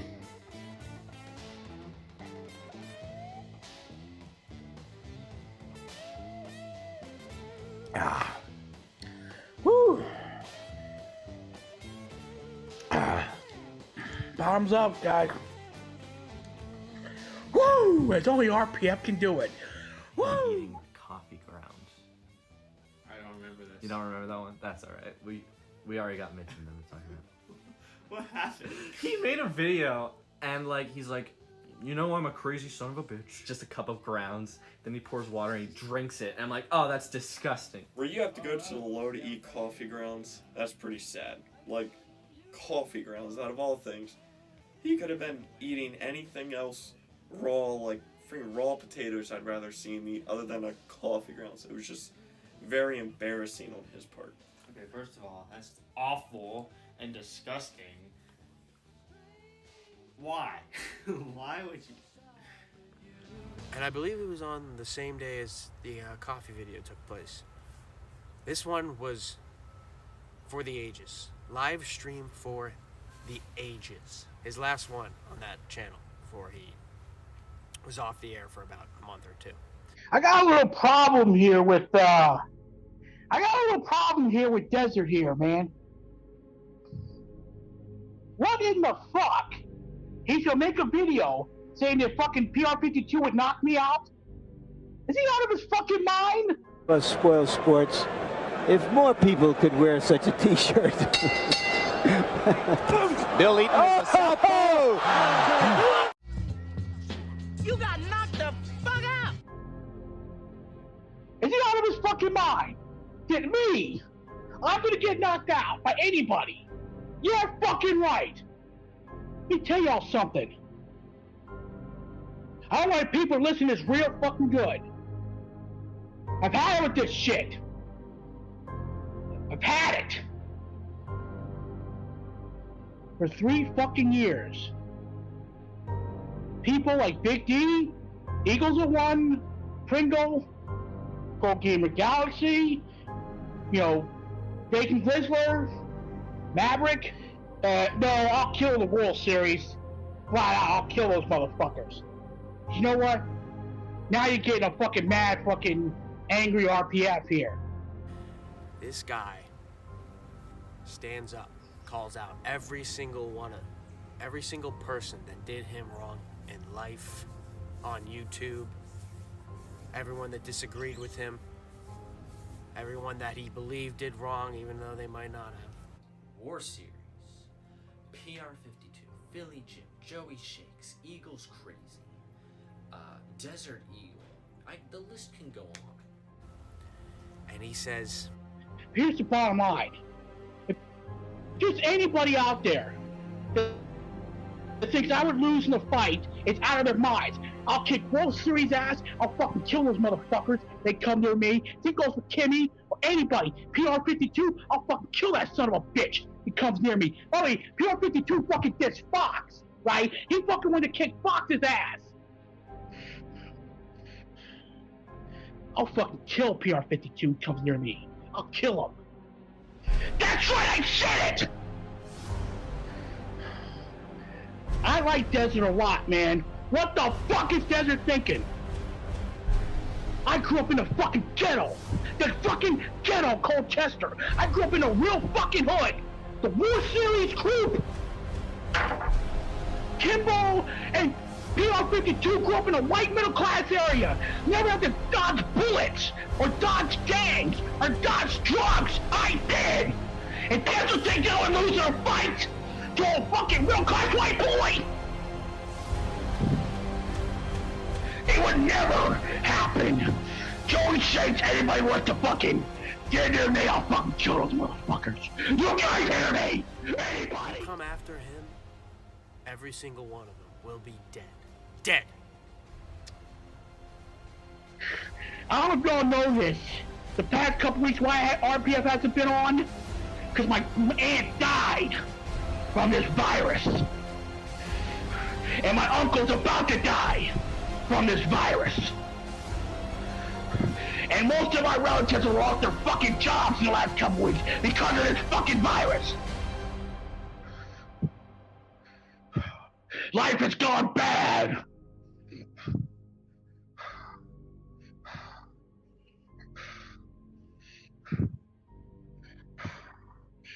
Let me repeat myself. My aunt is dead because of this virus. My uncle's getting ready to die because of this virus. Meanwhile, people like Kimmy, War Series, and PR52 and Joey Shakes have everything. All that shit! If he really thinks I lose a fight PR52, Desert's wrong. And I want you guys to tell Desert that he's wrong. And let me tell you guys something before I fucking leave. War Series, Kimmy, PR52, Joey Shakes, anybody to pop me, I'll kill you motherfuckers. You come near me, hear me? You got to be dead. He gets his knife out. There he goes. No one's getting away.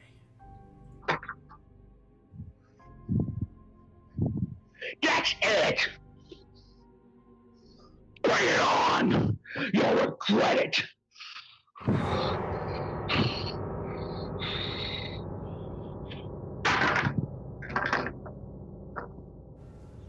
Now, while this live stream is going on and he's threatening practically everyone on there, trying to reach out, make himself be heard, be feared, you know, trying to scare people shitless.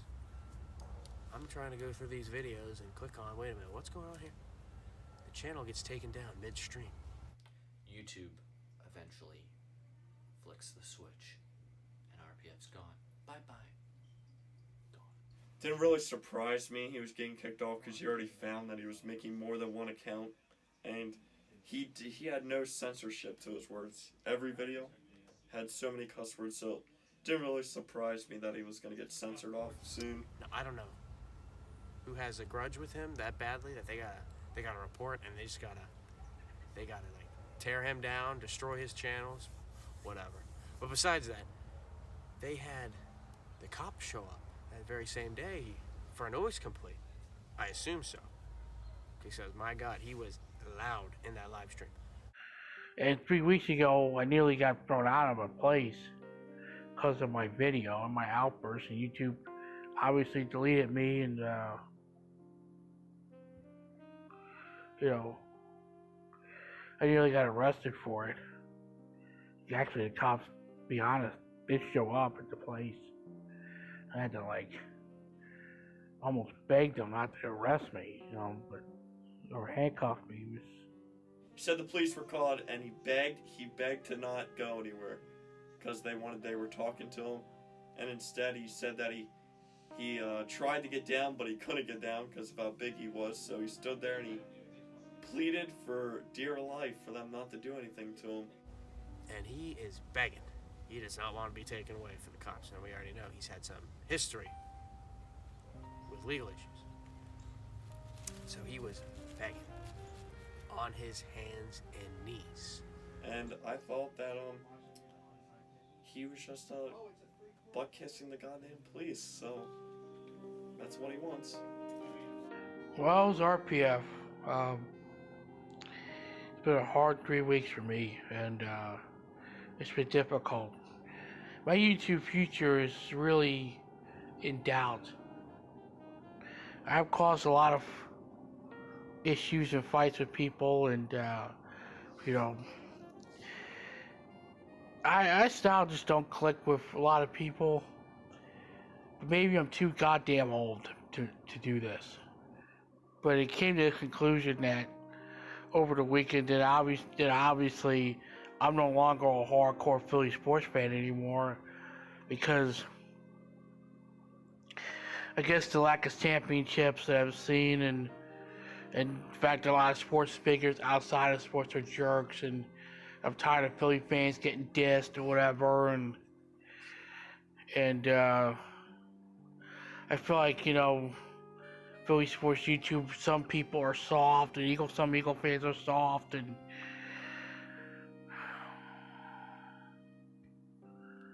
I screwed up again. So, but I'm not sure how long I can continue doing this channel. I know my style is one of the reasons why it's not ascended to the way it should have, and I got nobody to blame about that but myself. I'm glad to see he's recovering somewhat. Yes, his raging has gone down a lot since whenever it was. We've been like a year now. It has been over a year. We found him back in August of. Then Mason, what's his? Mason King found him. Yeah, but yeah, I have to get new RPF. I'm glad he's improving.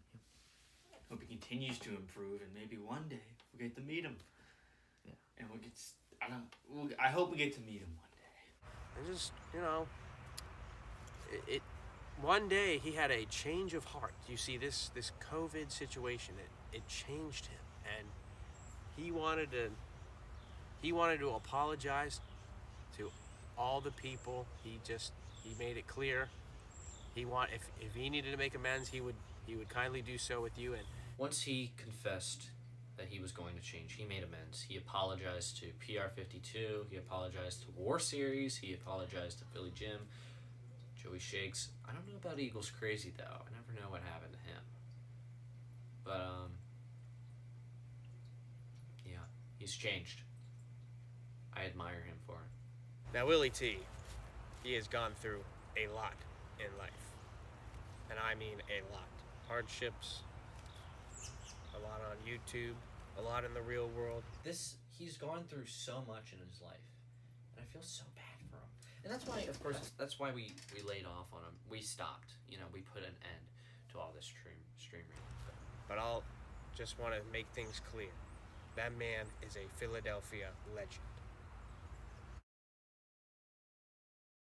As a Christmas tradition, one often reads from a book, a story, a tale. Today, we're going to do the same. We're going to follow by that tradition. But only this time, we're going to read from a Twitter feed by Dr. Catfish Charlie MD. Another guy, I'll call him Ranting Philly Fan.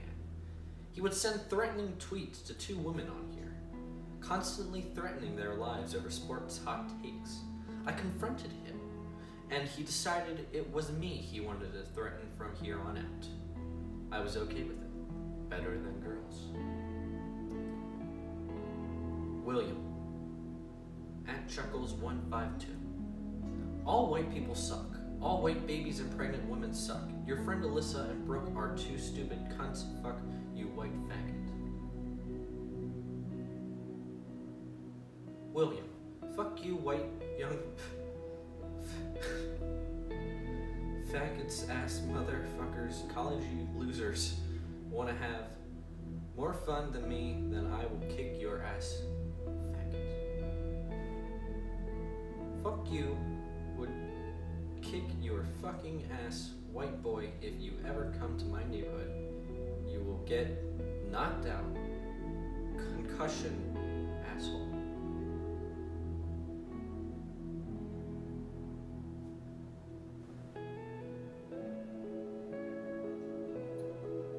Dr. Catfish Charlie, MD. Well, winds up, he's a very disturbed man. He had lost his mother and fell down a dark hole and was in and out of a mental treatment center. I luckily was able to find out who he was and where he was located when he started to threaten to kill himself, and I got him the help he needed. To conclude this story, I'm going to end with a quote replying to Brooklyn. Lol, I don't need to know why. Warlord Dr. Catfish Charlie MD. Brookie 425, have you learned nothing from Ranting Philly Fan? Learn the past to understand the future. Hashtag Stepfords.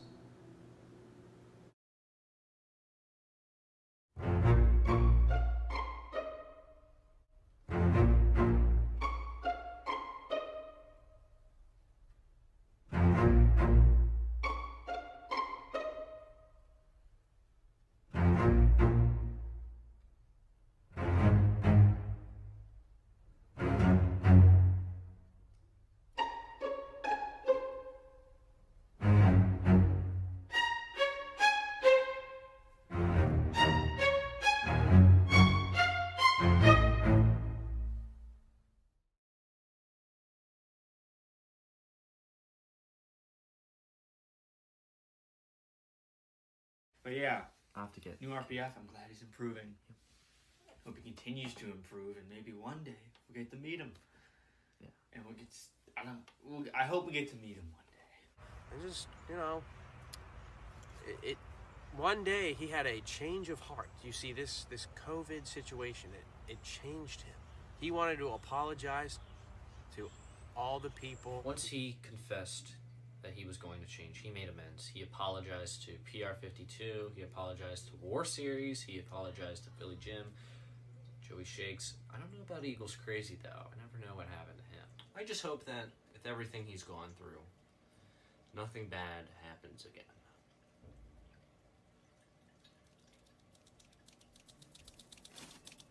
Hey, Red Diablo, hit the road, bitch, before you get before you get fucked up.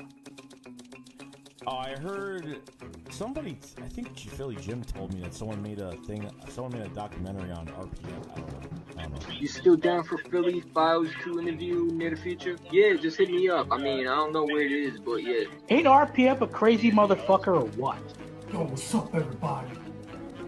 It's your boy RPF, coming at you from Ridley Park.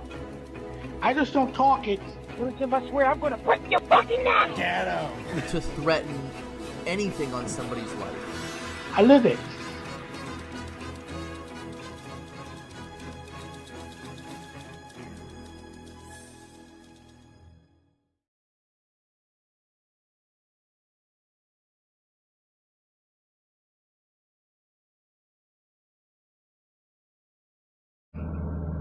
Well, for those of you who don't know who I am, I'm Ranting Philly Fan. Well, YouTube did it again.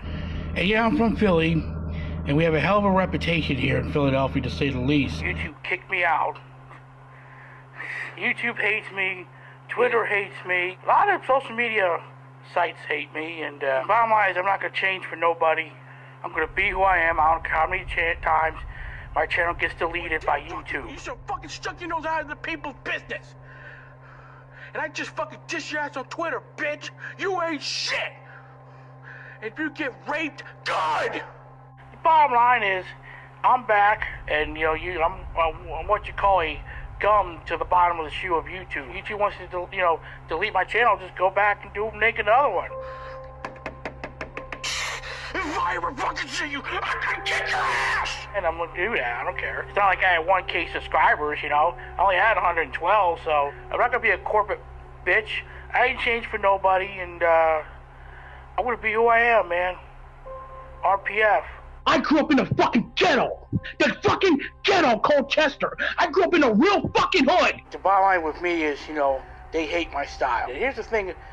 I know I've said this a lot in the past, but, I'm going to say it again here. I'm not putting on an act. The War Series crew, Kimbo, and PR-52 grew up in a white middle-class area. Never had to dodge bullets, or dodge gangs, or dodge drugs. I did! I'm not acting. I've heard stories about EDP acting. I've heard stories about other people as well on YouTube. Me, on the other hand, my behavior on my channel, it really is reflected on my personal life outside of YouTube. Joey Shakes, anybody wants to fucking get near me, I'll fucking kill those motherfuckers. You guys hear me? Anybody? I've had a wild life in a wild last couple of years, and when I say that I'm crazy or I say that I'm nuts, I really am those things outside of YouTube.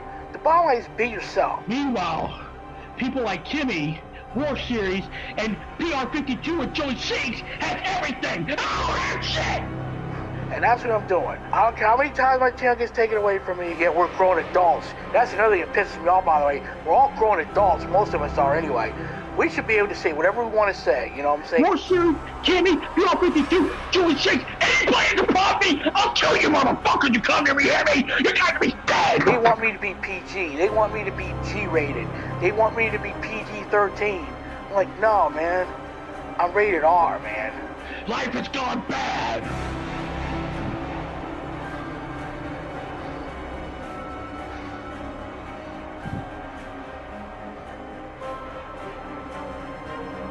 He says he's going to retire, but he just keeps on coming back. It's been a hard 3 weeks for me, and it's been difficult. Over the last 3 weeks, RPF has gotten into some serious shit with the cops. Thank God he has a therapy group, I believe, based in the building that he's living in. If I believe correctly, you might have to take my word on that. I don't know if I can find video evidence. But yeah, at least he's got someone there looking out for him. My YouTube future is really in doubt. I've caused a lot of issues and fights with people, and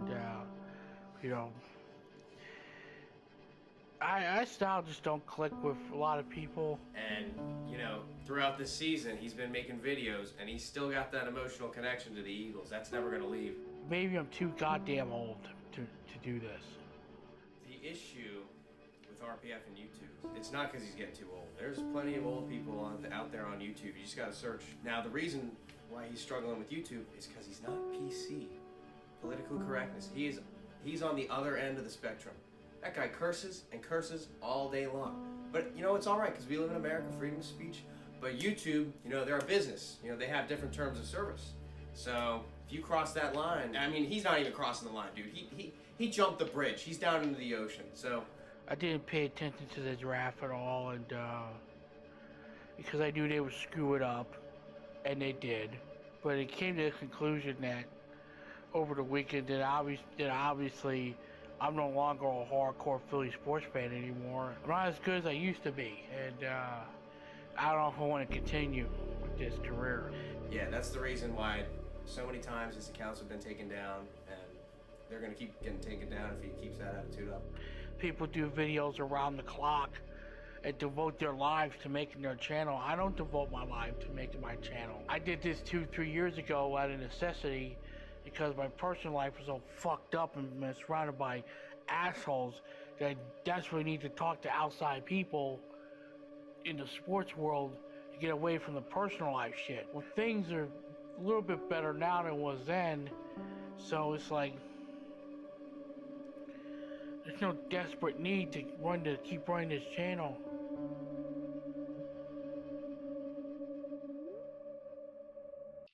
I want my subscribers to go up, by the way. I want my subscribers to go up. It's alright, Phil is fine. Just don't assault me. Yeah, anybody assaults me, you're gonna get it. Yeah, we can disagree on stuff. That's fine, as long as it doesn't get any personal. So after RPF lashed out at PR52 on livestream, he comes back with another. This would have been our last stream raid. And he has a new moral compass. If you insult me, I'll insult you right back. Well, if you're telling me this, Dr. Phil, then I suggest your mom's a joke and I hope she gets raped and murdered. How about that? You say my family's a joke and my mom's a joke? How about I hope your mom dies and I hope your mom gets raped and killed? And I hope your sisters and your parents get die too and get raped. See, the real Dr. Phil just proved it. If you're gonna be nice to me, I'll be nice to you back. That's simple. I'm not gonna be mean. If you're gonna be rude, I'm gonna be rude to you back. And that's what the real Dr. Phil just found out. Hey, RPF, have you ever been recognized in public from your Twitter account? Actually, I have, believe it or not. Then RPF talks about getting in a fight with another person at the store. I got in almost a fist fight with a Purple Freak fan at Save-A-Lot. I think I've already told. I think you already know. I think you may have forgotten the story. I think I told you. A lot of other people know it. There was a Viking fan that recognized me on when I went to the store. I'm just, going street shopping, minding my own business, right? Now, I don't know what he was shopping for, but he comes across what he likes to call Purple Freak, Minnesota Vikings fan. And he starts, the Vikings fan recognizes who RPF is. Crazy as that sounds. I'm grocery shopping, and the Viking fan notices me and asks me, "You're the guy who dissed Millie, ain't you? You're the guy who said terrible things about our beloved Millie." And I was like, "Yes, I did." And when I said the word freak, he went off, and I said, "Well, I'm gonna went off," and then I went off on him like, "Fuck you." So he tried to attack me, so I tried to attack him. And they start talking, and then they throw a few curse words at each other, and RPF once, at least attempted to put this Vikings fan in a headlock. And then I tried to attack him. I started throwing shit out. And tried to, grab his head. But all of a sudden, here comes a flurry of fucking Eagles, my fellow peers, Eagle fans. There was one dude wearing an old school, what the fuck is... I'm trying to remember, it was like an old school... I know what it was. It was an old school Frank LeMaster jersey. I remember that. Did he actually say that? Yeah, he was like, and my fellow peers.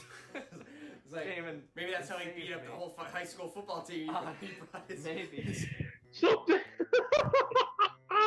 I've lived a wacky life. What can I say? Do you think this story is a little outlandish? Especially even for RPF. Yeah, like he said, he lives a wacky life. But it's tough to decipher if the story's true or not. I believe he did run into a Vikings fan, but did he, really get physical with him? Because, I'm sure the Vikings fan would have attempted to fight back. He might have had a few bruises. If he had a few bruises, I would have believed him. But I don't know. Maybe, they threw a few words, but I'm not sure if there was any physical contact. I mean, it is in the city, so... To me, I don't know if I can necessarily believe this story. The idea of all these Eagles fans coming in to the rescue to save RPF from this one Vikings guy, it just seems a little outlandish, even for RPF, and he's done some wacky stuff. Well, Red Diablo is fine, but you can't say my name, man. See, I'm not flipping out, right? I'm not flipping out, guys. I'm not flipping out with a knife or anything. So in this live stream, we had some people make a return, but we also had some newcomers. The Red Diablo made a big return, and then William Thomas's brother. I'm just calmly insulting people. How many times can I tell people, don't use my name, please? Don't do it. And no, you're not my brother.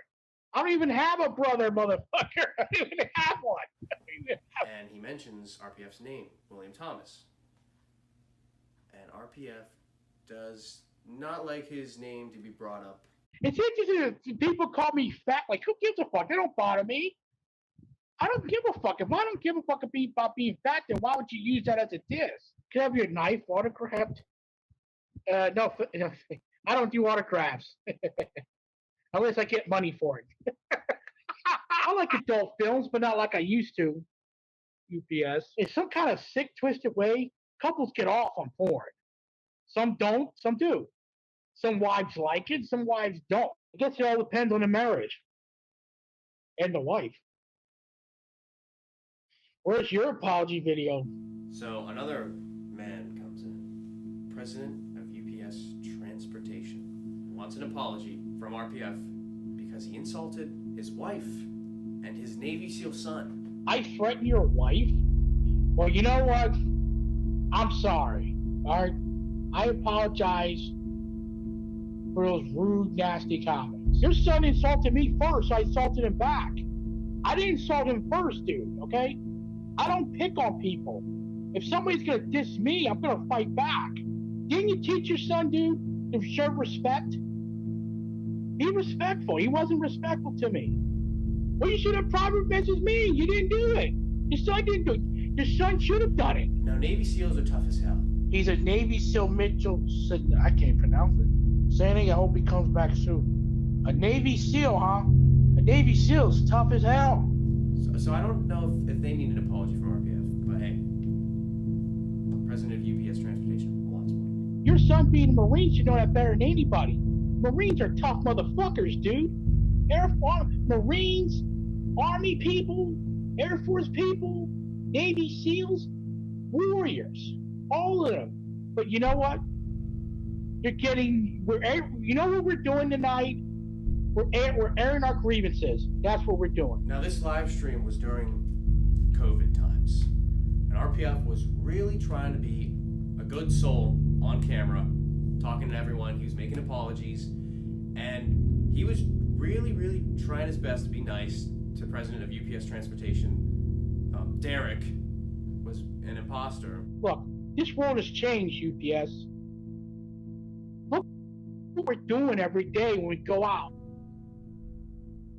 Look what we're doing. People are evaporating from this world because of this virus. That's all right. It's all right, UPS. We don't need to get in contact, man. So it's all good now, man. It's all right. Wait, I respect Marines, man. Shit. Come on, everybody respects Marines. Everybody respects the armed forces. Well, not everyone respects the Marines. What's up, United States Marine? Pussy. Marines are pussies, blocking you for just being a pussy. I just said, dude, that I respect armed forces people. I respect Marines and Army people, all of those people. Everybody does. Now, Derek is not accepting his apologies. I mean, he is really instigating at RPF at this point, and surprisingly, he's doing well. He hasn't broken yet. He hasn't flipped yet. Point, hey, I want to, squash beefs now, at least with most people. I'm willing to squash beefs with anybody except for Philly 500. I'm sorry. I like Philly 500. I meant to say Kimball. See what I mean? See, that's what I'm talking about. What do you expect me to do? Just be a pussy? RPF has changed, okay? Because of this. Okay, UPS, I apologize for that. I made wrong statements. I'm sorry. Those were wrong comments. And I regret saying those comments. I don't mean to say those things. I don't mean to be rude to people, but I apologize. And you know what? Maybe all those bad things I've been saying is catching up with me. So why do you think Derek wouldn't accept the apology? Okay, so funny enough, this was going on while we were fishing. So Derek and I are on one end of the dock, and Cameron Brenneman is on the other side of the dock. And Cameron Brennan is in this live stream too. Side note, he was asking for dating advice. I can't help it with Cameron. You have to do that yourself. I don't even have a girlfriend myself. Okay, see, I'm really sincerely apologizing here. Why are you trying to be confrontational here? That's what you're doing. I'm sincerely apologizing to the things I'm saying, and you're trying to be confrontational. But yeah, Derek, if I remember, this was late at night, and he was acting a little odd. I think okay, I don't know. I don't know why he didn't accept the apology. Like, he was just being a little cheeky. That's all I was saying. I told Derek against it. I was on a phone call with him. I said, you know, if this is it. You know, this is going to be the last stream that we raid. And it was. But he was feeling a little cheeky. I don't think he caught any fish, so he was not having a good night. But yeah, he was just having a cheeky attitude. Was, you know, kind of lashing out his feelings on RPF. You know what? All right. You don't want to accept my apology, obviously. I said I was sorry. But if you don't want to accept that, you just be like my sister. I don't accept more anybody else. I try to apologize to people. If people don't want to accept it, then go fuck yourself, dude. I'm not that hard to get along with. Contrary by popular opinion. But I ain't no pussy. It sounds like UPS. It sounded like you and your son are oversensitive pussies here. You talk about your Marines and shit. Guess what? This person, just because I ain't a Marine, doesn't mean I'm a pussy, because I'm not. I don't back down from nobody, dude. At this point, you've probably noticed there's not going to be a lot of Mitch, Derek, Nick, and I in this video. And that's because, what more is there for us to say? We wrapped up our story in the last one. Don't worry, we'll be back for part 2. Trust me. However, there is a side of the story that we didn't fully see. And I am happy to say that we are going to get that chance. I have gotten in contact with some very special people. Now, before I introduce these guys, I would just like to express my gratitude and appreciation for them. They have been so cooperative, so patient throughout this entire process since the summer we started interviewing. It has been a bitch and a half to make this video, and that's because of, you know, personal reasons. Just, they've been there since the start. Really appreciate it. So I thank you guys.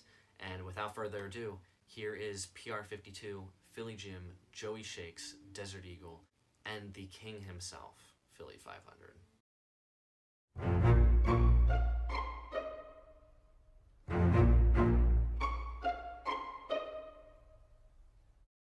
So we live in a world now where when you have to go out, you gotta wear this all at all times. But see, I'm one of those people who don't like New Year's Eve, because I always think back to the people that died the previous year. I don't know if y'all know this. The past couple weeks, why RPF hasn't been on? Because my aunt died from this virus. And my uncle's about to die from this virus. What do I think my greatest rant is? I think it's my last one. Honestly, it's the one with me and the knife. Well, you know, it's been an ugly period. But first I want to say this. I'm still going to be myself. I'm not going to go as far as what I did 3 weeks ago. That was over the top even for me. And speaking of which, in that video, like an idiot, I cut myself. Not a lot, a little bit of blood, but ain't nothing, but still I cut myself. Bring it on! You'll regret it!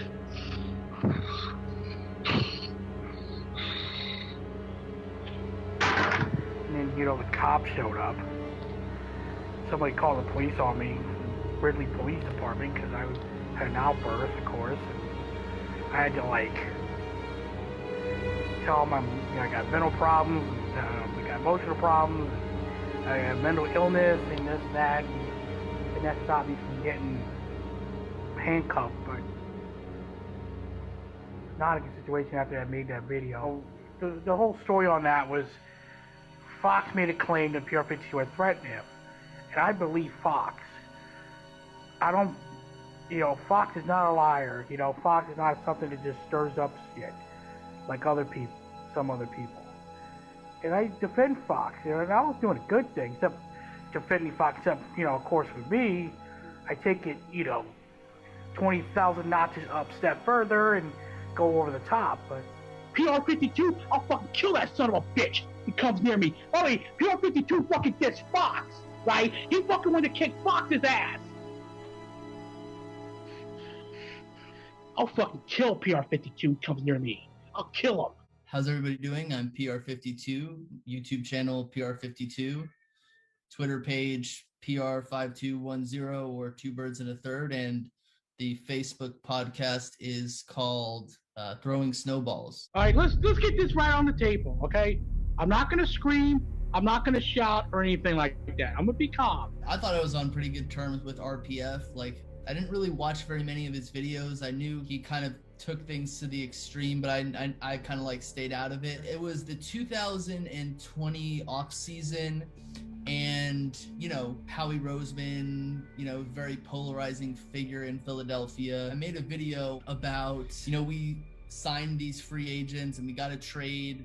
We got two like relatively marquee players that we needed. First of all, you made a video saying that you made a video, PR52. You said that you felt the Eagles fans have done enough. I mean, the Eagles have done enough in the off season, and this was before the draft. And I'm like, I didn't agree with it, dude. Can you guys just be quiet, basically? And I had the thumbnail was a pen from Penn and Teller being like, "Shut the up." And you told Eagle fans to shut up. What was up with that, dude? And I think RPF, he saw that video and he watched it, and I think he thought I was telling Eagles fans to shut up, but I wasn't. That wasn't really what the message of the video. And he makes a video being like, "Oh, PR52, he's telling Eagles fans what to do. He's telling us to shut up, but we're not going to shut up." Telling Eagle fans to stop complaining at a time where the Eagles didn't have wide receivers. Okay, so I'm wrong. You didn't tell Eagle fans to shut up. Okay, fine. But you did complain. You did. I saw your video. You complained about it. I didn't agree with that. But that's fine. Okay, that's your opinion.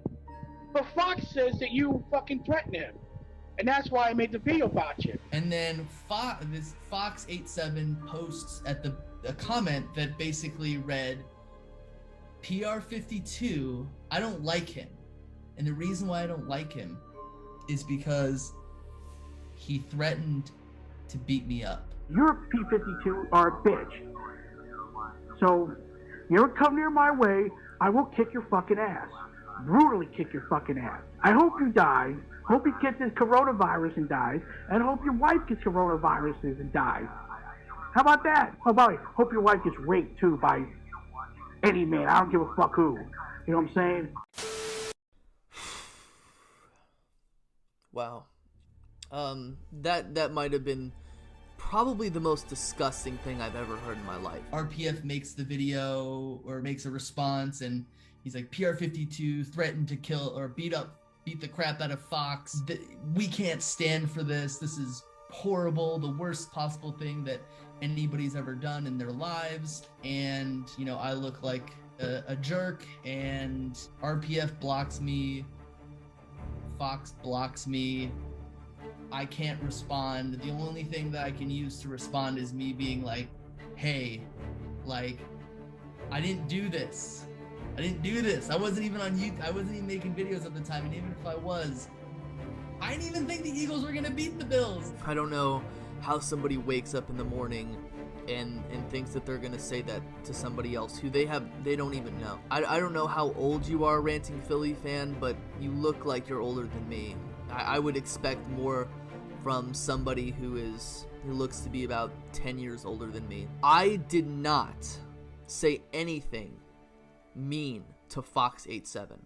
I have never said anything mean to Fox 87. I have never criticized Fox 87. Fox 87 accused me of threatening to beat the expletive out of him. I would never, ever say anything that is even remotely close to threaten anything on somebody's life. So why would I have, because the whole thing was Fox makes this video, Eagles Bills, and he basically says that, you know, PR52 told me that Fox 87 is a homer, and of course, you know, he thinks that the Eagles are going to beat the Bills, and then he said that I would beat the crap out of him, which I never did.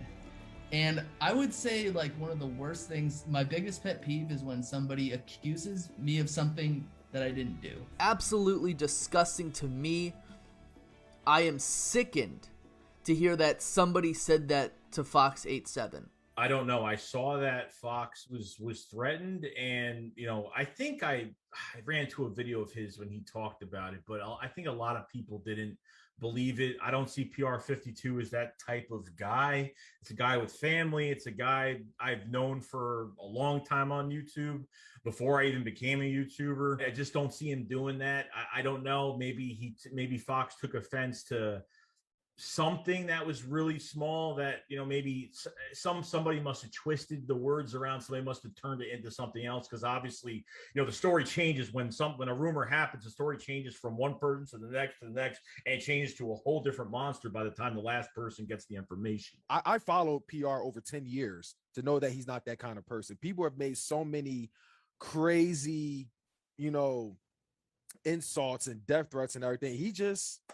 okay. You know, he's been very professional.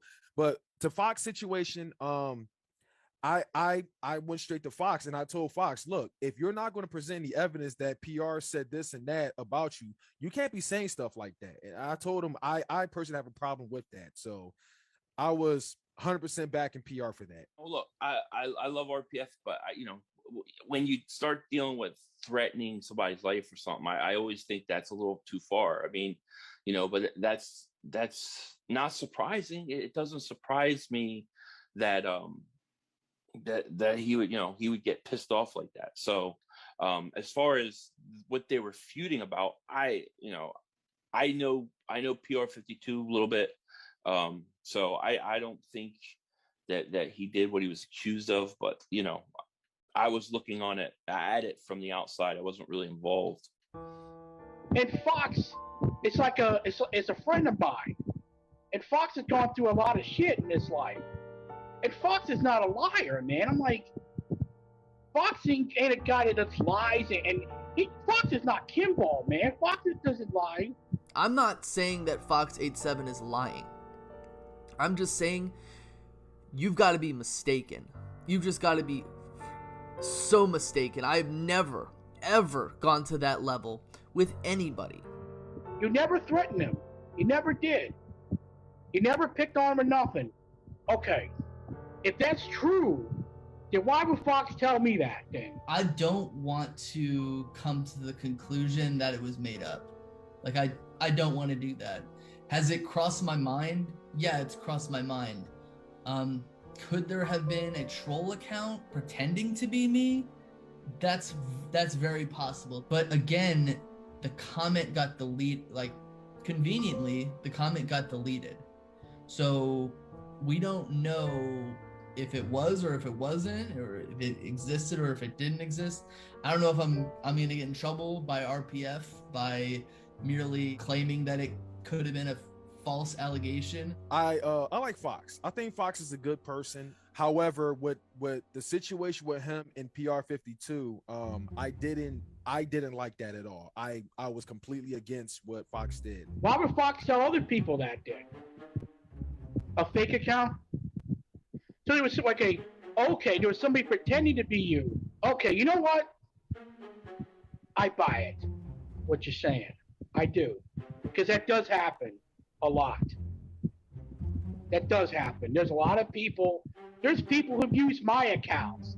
There's people who have used Philly 500 accounts and used Desert's accounts and used, you know, a bunch of accounts of Joey Shakes and Big D. That does happen. I reached out to him. He was doing one of his live hangouts, and it was called what does he call Eagles fans who like Howie Roseman or something, or are cool with how the Stepford Eagles fans, and it was he was like PR52 is a Stepford Eagles fan because, you know, I disagree with him. I was on there and I was like, hey, you know, look, like I just commented on it during the stream. I was like, I didn't do any of this stuff. I buy what you're saying, PR52. I do. And he was like, okay, PR52, I believe you now. And I was like, it wasn't that much. It didn't take that much, honestly. Okay, in that case, PR52, I'm sorry. I went from being a Stepford Eagles fan to being an ex-Stepford Eagles fan in just like the flip of the wrist, and I went about my business. That's kind of a thing that goes on YouTube, honestly. Let's say if you're friends with someone, you know, there are people that will say that, but then, you know, if you're on their bad side, they would say you're the worst. I am really sorry. I'm a man of my word. If I'm wrong, I'm going to be a man and say I'm sorry. I really am. As far as Twitter, PR52, I don't go on Twitter much, dude. Because I get kicked out a lot on Twitter. And that's basically the catalyst of the story. With the knife thing, I think that was Desert Eagle made a video basically saying that I would beat RPF up, and then that triggered RPF, and then he pulled the knife out, and we were all just like... The video I made 3 weeks ago, you know... I got a little problem here with Desert here, man. What in the fuck? I didn't diss Desert. I was just like, he should make a video saying that fucking PR52 would knock me out. Some of us spoil sports. If more people could wear such a t-shirt. Bill Eaton is a southpaw. Is he out of his fucking mind? Is he out of his fucking mind? It took him a while to actually see that video, but I was expecting a negative reaction the way he did, though. We wasn't really on best terms at the time, but I was expecting that. Get me? I'm gonna get knocked out by anybody. You're fucking right.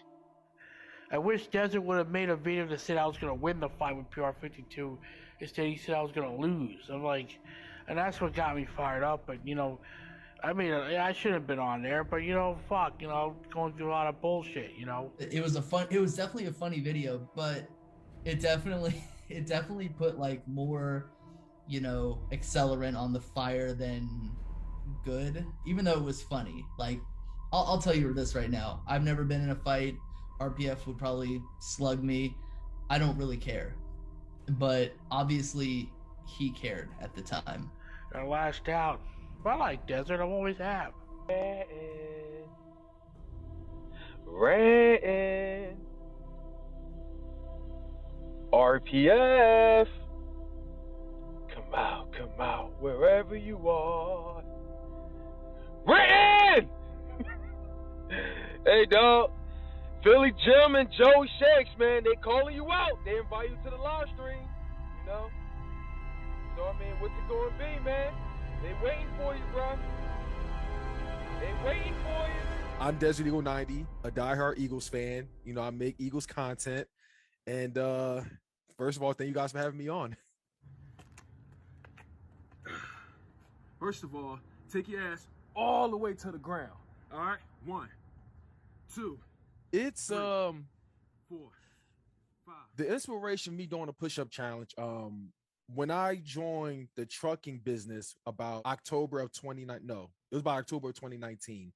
I was following 2 channels. One name is Binks Trucking Fitness, something like that. It was him and another YouTube vid maker named Dirty Broke 215, who's another Eagles fan, but does a lot of trucking content as well. Or every month, there would always be like challenges where you got to do day 1 push-ups, jumping jacks, or such and such. Day 2, pretty much for 30 days a month, 30 or 31 days a month. So that's what inspired me to start doing that on my channel. 9, 10. My 10 push-ups have just been honored. I am now challenging 5 people to also do the 10 push-up challenge. Joe Shakes, Lil Brunson, Bad Dog, the OG Dirty Broke 215, and last but not least, and I trust he can definitely do the 10 push-ups, is Ranting Philly Fan. I don't know how it started between me and RPF, but I will say this. How I found him was back in 2017, Eagles Super Bowl year. It was Eagles versus Cowboys, and a Cowboys fan, for those that don't know, the guy's name is D-Town. Shout out to him, by the way. He was just talking mad shit about Eagles fans. What up, TTC? Damn, fuck you, Philly. Fuck you, Philly. Fuck you, Philly. Philly fans coming out of the fucking woodwork, man. D-Town, D-Town, D-Town, man. You had to cam up and you had to run your fucking mouth, man. Then I watched Desert Eagles video, and he's talking about how you made a video, blah, blah, blah. I got off of work, first thing I did, I got this little wine punch confirming it officially. You know, we're gonna make this shit happen, bruh, for real. And fuck you, D-Town. I mean, you still trolling, stealing content shit. Fuck you, bruh. RPF, you know, in his usual crazy, you know, threats and everything, you know, was that. Eagles Chance was another one. AKA, or RPF calls him Kimmy, was another one. That's how I found both of them. That's how I saw RPF though. But then as time went by, I started seeing RPF's videos, and I started he was commenting on my videos, and you know, it was positive for the first part, you know, and I was watching RPF's videos, and you know, he actually, despite the crazy things he says, he does have some knowledge of the team without a doubt. Well, I just got a challenge from Desert Eagle 90 that I'm going to do the push-up challenge. Everything was just right off the mind. I didn't think it was going to be that funny, but a lot of people thought it was hilarious, and a very few didn't think it was you know, think I was wrong for that. Hold on. I need a 10-hour break. Hold on. Okay. I'm going to do push-ups. I'm trying to get my face to hit the ground, but my belly is, I can't, fuck you, oh shit! Fuck you! I can't really do 10 push-ups, but I guess what I can do is eat this cookie within 10 seconds. And by the way, Desert Eagle 90, fuck you, Desert, fuck you, PR, fuck you, Joey Shakes, fuck you, Jimmy, fuck you, Kimmy, fuck everybody, fuck you, fuck you, fuck you. But anyway, I'm gonna eat this cookie in 10 seconds. 1, 2, this is a really good cookie. What is up, y'all? It's your host of the most, Desert Eagle 90, Shake Squad in the building. Just want to give you guys a heads up that they have made a new channel. It's called Read and React Show. Subscribe to their channel. Link's going to be in the description. Special guest will be Philly 500 coming at you with a lot of pickles on that Krabby Patty. Tune in if you want some pickles. That one I got to give credit to Philly Jim. He came up with that one. That was funny. Bubble Bass. Philly Jim, Joey Shakes.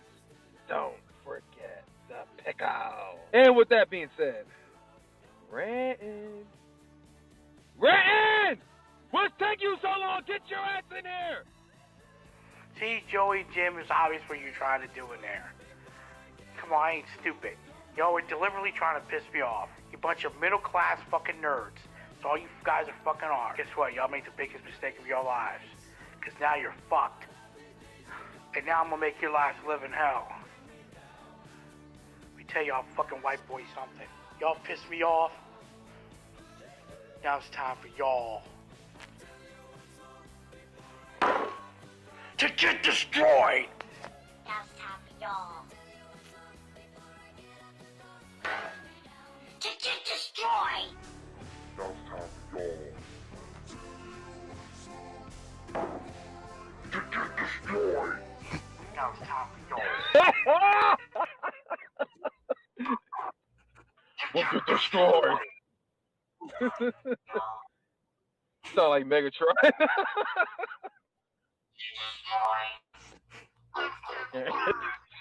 Oh my god.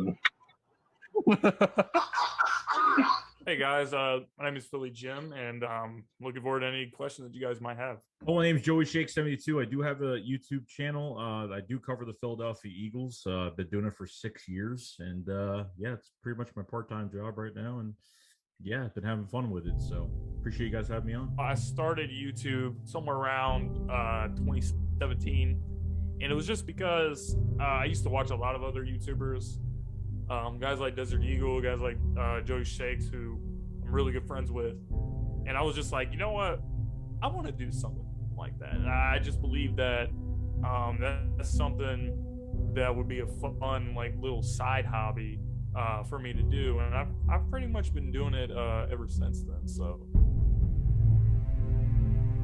it probably started during the off season, maybe between 2018 and 19, somewhere around in there. I think it was because really at the beginning, I think I found out about RPF through a bunch of smaller, YouTubers that, a couple of them I knew for a long time, and kind of, they used to go on his live streams, and RPF used to live stream a lot. And just discovered him in one of his live streams where he would have his live streams and he would go on his rants, and I used to just jump in those and then kind of get a feeling of who this guy was and what he was all about. Obviously, he's a very entertaining character. I guess it was entertainment for a lot of people, so I used to just jump in there to see what it was all about. So pretty much that's how I kind of found out about him. I think that's where it all started. What's up, motherfucker? Yo, what's up, motherfuckers? This is your motherfucker with the most, Philly Jim, coming at you guys with a live stream with my boy Joe Shakes. Well, there's some shit that's going on, and you guys are probably aware of it.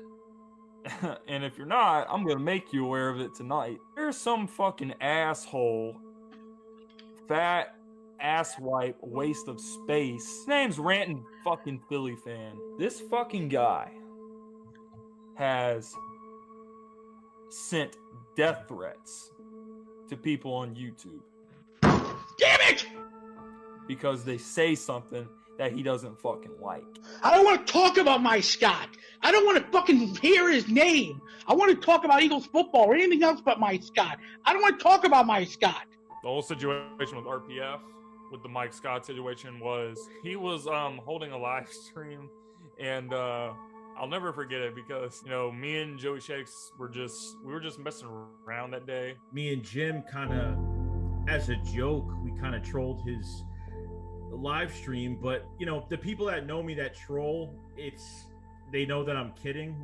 They smile, they laugh when they see it, but I guess he took it the wrong way. It wasn't anything serious, but he got really pissed off because there was a situation where Mike Scott was a Washington football team / Washington Redskins fan. After hearing about the Mike Scott situation, he goes to the Lincoln Financial Field. He beefs with all these Eagle fans, but we didn't know the reason why. And there was something going on at Lincoln Financial Field in the parking lot where, some things led to another, and then Mike Scott ended up beating up a bunch of Eagles fans. Mike Scott was wearing a Redskins jersey when they were called the Redskins at the time, and everyone kind of was like, why is he wearing a Redskins jersey? Just let the guy rep whatever team he wants. But kind of finding out the truth to all of it, there was some racial slurs from the fans at the link, at which the altercation started with that big brawl that happened. So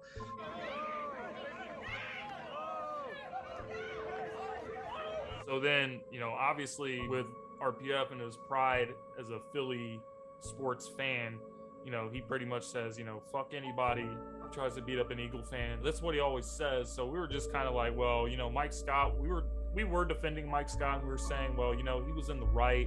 RPF was kind of going on like, we should kick him out of the fan base. He doesn't deserve to be a Sixer, and kind of going through all this. But the fans were the ones that started this situation, because a lot of people don't know is someone brought a coffin to the parking lot, like that you put a dead person in, and they put Sean Taylor jersey on top of the coffin, which was that was bad. We fucking went into his stream and we were just fucking around. When you have friends, you can joke around. Like I fucking joke with Joe all the time. So, we went in there and we talked about Mike Scott. They know I don't like Mike Scott. They know I hate Mike Scott. So they come here and fucking try to troll me. Of all people, that ain't gonna fucking fly. Mike Scott is a player for the Philadelphia 76ers. He hit a fucking 3-pointer tonight. So did Ben Simmons. That was bad. That's one of the reasons why Philly fans get a lot of bad rap. But, that's why we were basically defending Mike Scott. And then, he started getting pissed off. And then one thing led to another, and it just got completely out of hand and got to the point where he was starting to kill both of us. because we were like, me and Jim would kind of just troll and be like, oh, we love Mike Scott for what he's doing, and he would get so mad. And that's kind of how everything started to escalate with his attitude towards us, and really not meaning it to happen that way, as bad as it happened or as far as it went. But yeah, that's pretty much what happened, and the rest of the stories from there. So, he sends death threats. If they want to fight, they're going to get a fight. I'm going to win this fight. He says shit like, well, I hope your parents get raped and molested. Hope your parents get raped and molested, boys. And if you got a problem saying that, come do something about it. I'm going to kill you. I'm going to slit your throat. I'm going to break your fucking neck. I'm going to do this. I'm going to do this. Come on, white boys. I'll fucking beat that shit out of both of you. You fucking pussy pricks. And that led to the follow-up video where he basically takes the cup and he slams it down and he says, it's one of his most famous quotes, now it's time for y'all to get destroyed. Now it's time for y'all to get destroyed. Fortunately for us, we never did get destroyed. It might have been, no, I think that was that first one. I think that Mike Scott situation was the first time he threatened me. I wasn't really surprised because, he's threatened a lot of people in his time on YouTube, but it was just something that I thought was funny and entertaining. Like, I wasn't worried that he was actually going to do something. It was just RPF is who he is. He's an entertainer. So, all the comments, well, you don't want to mess with me. I'm from Ridley Park and all that stuff. It was just kind of funny to hear all the different things he would say. And there's like a whole soundboard that I did. You would have to look it up, but I think I titled the video RPF soundboard, and it's where I compiled like some of my favorite moments.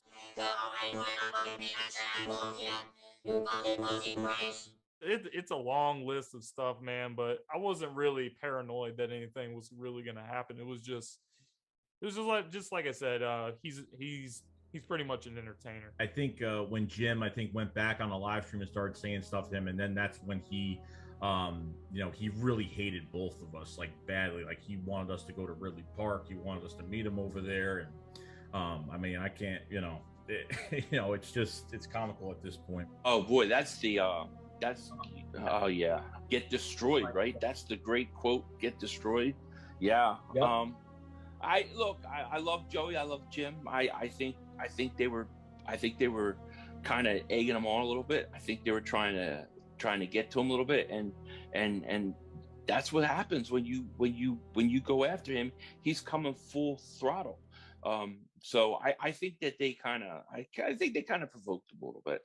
I mean, they had their reasons or whatever, but I think they provoked him a little bit, and that's what you're going to get when you go after RPF. You're going to get destroyed. That's the way it is. I think this was the first time he ever threatened me. I thought we were I'm pretty sure we were cool up to that point, but that situation is what was pretty much the first domino to fall in the whole quote unquote beef that I did have with him, because there was a lot of other stuff that happened. I had a live stream with my boy Joey Shakes where we were basically inviting him to come in so we could discuss everything and settle our stuff once and for all. And it's pretty fucking embarrassing. And half the things that he's saying on there, matter of fact, I'm going to put this out there now. Ranting Philly Fan, if you're fucking watching this live stream, bring your ass on here and say the shit that you say in your fucking live streams that have 2 people watching your shit, sitting there laughing like a fucking maniac, talking to your fucking stuffed animal pig. Bring your ass here to this live stream and talk and say the shit that you were saying, because I bet the fuck you won't do it. I bet you won't. He never showed up. Unfortunately, he talked a lot but didn't show up. So honestly, I thought he was gonna do it.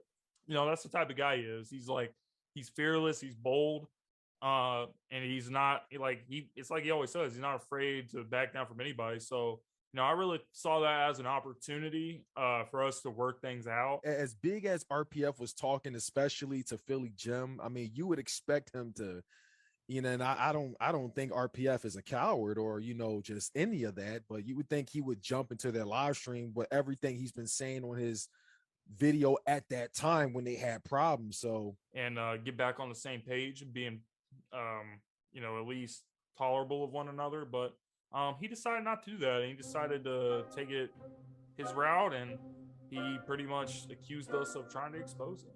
He wasn't willing to do that to himself. So that's his thing. That's his problem. But I tried to give him that platform to settle it, but he turned it down. You would think they would join, just talk it out there. But when I made my video, you know, I was trying to poke RPF to join the live stream. Red! Hello? RPF? Where the fuck you at? That's what I was trying to do at the time. But to my surprise, I'm surprised he didn't join that live stream. I wanted him to, though. Then I just kind of strayed away from it, and you know, I just can't take it personally. Obviously, I did make a spoof video on him with some effects in it, and you know, try to make it funny and kind of let the world know, or let most of the people know, to stay away from this guy, because he's not a healthy person to be around or talk to. And you obviously, the guy can't take a joke. So if you can't take a joke on YouTube, you're not built for YouTube, and you shouldn't even have a channel. And obviously, having more than 10, 20, I don't know how many channels he's had so far. I mean, it's crazy, but that's pretty much how I reacted to it. It's a lot of stuff that happened after that. You know, there was the video where he took the light bulb and he was like, "Hey Jimmy, you see this light bulb? This is your head." He throws it and breaks it. You see this light bulb? Jimmy, pretend this is your head. Watch this. And, you know, there's a lot of classic moments after that, but, you know, it was just really fun and interesting to see, like, how far he was willing to go. I don't know how I saw it the first time. I don't even remember. I think Jim showed me. I think he showed me, and he started laughing at it. And I was like, this guy threw a light bulb in his room and broke the light bulb. And, you know, this is your head. And he throws the light bulb. And, you know, I just took it, I didn't really take offense to it, but it was just, you know, it was funny. I mean, it was funny that this guy would take it this personally over the smallest. I mean, I get into fights about situations in sports, but not to this extent, to where it comes to breaking stuff in your own home and, you know, threatening people, or threatening to threaten people by kind of showing, you know, what you're going to do to that person by throwing an object across the room. It was like, I mean, it was comical. It was very easy to press somebody's buttons. I mean, it didn't take much. It literally takes one thing.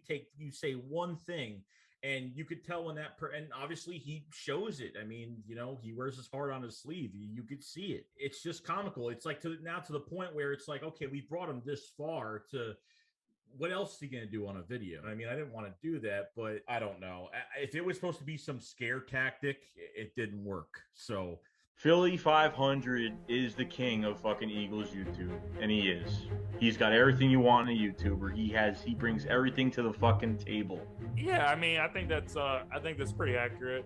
He's always been like the main guy, the first guy everyone thinks of when it does come to all the other YouTubers. I think he's the most entertaining. He's just very loyal, very humble guy. I mean, we'll take the shirt off his back for you. I mean, I have a podcast with him every Saturday, so me and him actually have a podcast together, and got to know him really well. I would say he is more of the sky god of Eagles Nation.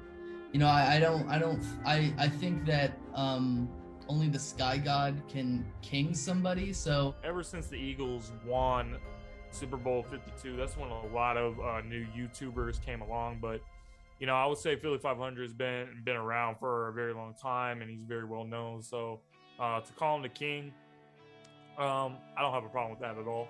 I'm not necessarily, you know, I'm not necessarily sure who we would. I mean, we have a Lord Brunson. I guess a lord is very close to being a king. In my eyes, I think he is the best. I think he brings a little bit of everything to the table and really entertains everybody while giving very good news about the team all year. So I think he is. Yes. I mean, I could say I'm the king. No, but Philly 500 definitely deserves it. He's definitely a hard worker. He's definitely come a long way. Maybe someone's the emperor of the Eagles fans, you know? I could be the rabbi of the Eagles fans. I have no idea. Before he had like, I don't remember when I first subscribed him, I think he had like, I don't know, like maybe 2,000 or 3,000 subs. I was like, you know what? I really like Philly 500. He's very entertaining. He's very creative. You can tell he puts a lot of hard work into his content. He's very interactive with Eagles fans and just his subscribers, period. But I mean, I would say that Philly 500 is probably the closest thing to like the leader like of the Eagles fan base.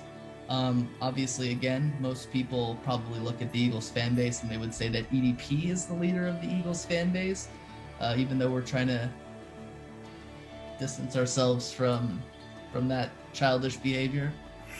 You know, he's definitely earned every subscriber on his channel. So yeah, I put him up there as the king without a doubt. I'll put him up there. King of the Eagles fans wouldn't be the first thing, but I could definitely see it. I know I would vote for him. And just when you thought things couldn't get any crazier, we have all these YouTubers coming in for interviews. We managed to bring in the King Dingbat, Philly 500. Oh man, thanks for having me, man. I'm a big fan of your guys' work. Let me tell you that. First off, you can reach me on YouTube, Philly 500. Just type in Philly 500, or on Twitter at Philly 500. You know, I'm always around, always doing videos. But I had to come on this because I like I said, I'm a fan of your guys' work. So I'm just a dude with a camera. That's all I am. I wouldn't say I'm the king. I think that's for other people to decide. You know, that's not really for me to be self-proclaiming I am or I'm not. I'll leave it up to everybody else. I just do my thing. You know, I first noticed him commenting in my comments. That was the first part. That's where I first began. You know, the thing with RPF, you know, is besides all the other stuff that you see, he knows his stuff when it comes to sports. He knows his history. He knows his sports. So it was very easy for me to have a good in-depth conversation with him. And he said, I have a YouTube channel. Come check it out sometime. So I did. So we exchanged comments, talking Eagles, went to one of his live streams. And, you know, it was one of those live streams where he's talking sports and then boom, a troll comes in and he just went off. Hey, Mitchell, how about I buy your mom a pack of gum, have somebody have sex with your mother, then I just fuck you up. By the way, hope your mom dies. Fuck you, Mitchell. And I was like, oh, this guy's great. This guy's great. You know, and that was it. That was the start of our friendship. What's up, everybody? It's your boy RPF, coming at you from Ridley Park. You don't want to mess with me, because y'all gonna get destroyed. If you got a problem, RPF, come do something about it. You honky motherfuckers.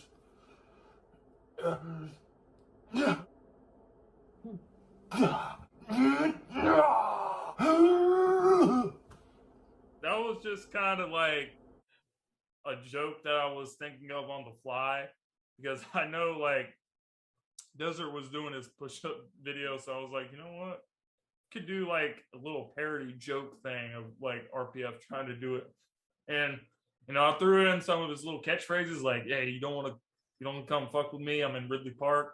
You know, I'm gonna do these push-ups in Ridley Park, whatever I kept saying. But you know, it was a lot of my skits that I do is just trying to be funny, it's just trying to get people laughing. So that's really the whole story behind that. It was nothing really major. I want to add one more thing too, because I think after the Mike Scott, like the truth about the Mike Scott stuff came out, where the Eagles fans were being they're saying racial slurs. That's when he came out and he actually apologized. I'm like, you're apologizing after all that heavy stuff that you said, all those really, I mean, they're not just typical threats. Like I'm going to beat the crap out of you threats. Like they're extreme down there, you know, they're pretty bad, pretty like, wow, like the guy's got, you know, issues. But I didn't really take it. I think I made like one video on it, on his apology. And I think that was it, and that was all. I never talked to him again after that. Well, you know, documentary brothers, since you asked me beforehand instead of just doing it, yeah, you can do it. You can talk about my girlfriend, but obviously doing it in a nice way, of course. But yeah, go ahead. RPF here, and remember I said that I was moving on from sports because I don't like You want to see, I don't see live sports without fans. Well, now I've already moved on from that to focus on my new romantic relationship with Tony. And it's the woman, for those of you familiar with my channel, that, been interested in a couple of years, and we're finally dating, so that's pretty good, and I'm happy about that, and hopefully things go better in the future.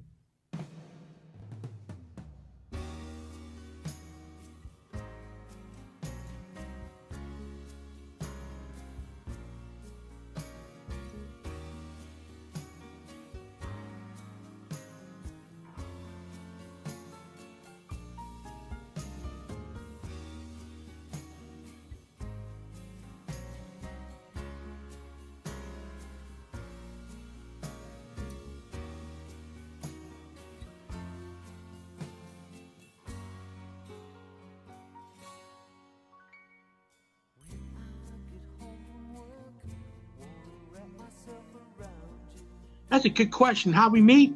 Well, we were both in the same mental hospital called the Tao back in 18. Look, I've had mental problems. I've been public about it. I don't care. Yeah, I've had mental issues. Bipolar disorder, mania, manic depression, attention disorder, yeah.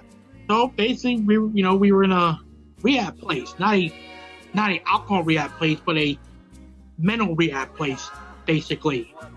And we were together for a month, and that's how we got to know each other.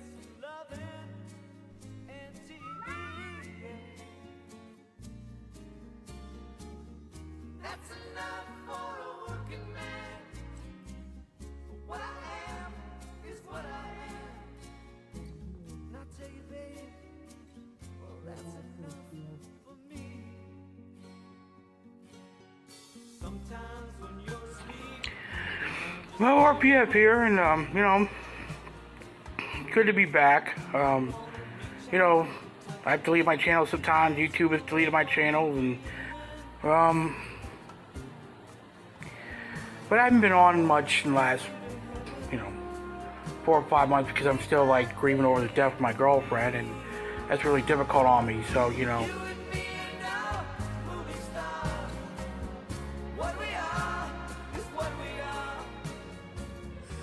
I made no secret of the fact that my YouTube career is pretty much nearly done.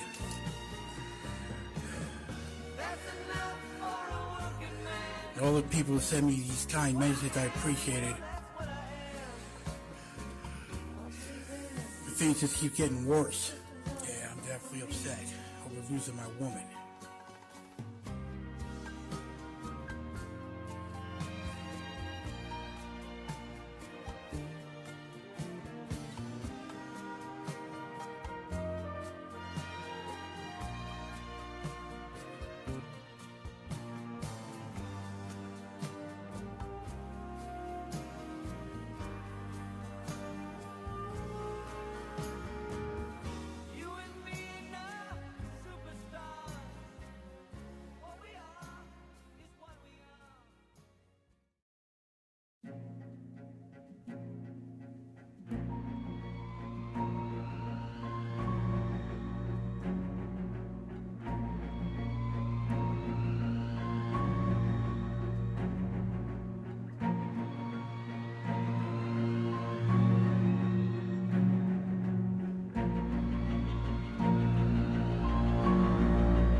improving. Hope he continues to improve, and maybe one day we'll get to meet him. Yeah. And we'll get. I hope we get to meet him one day. I just, one day he had a change of heart. You see this coat all the More series, he apologized to Philly Jim, Joey Shakes. I don't know about Eagles Crazy though. I just hope that with everything he's gone through, nothing bad happens again. Stupid goddamn technology. This fucking technology fucking works when it fucking wants to fucking work.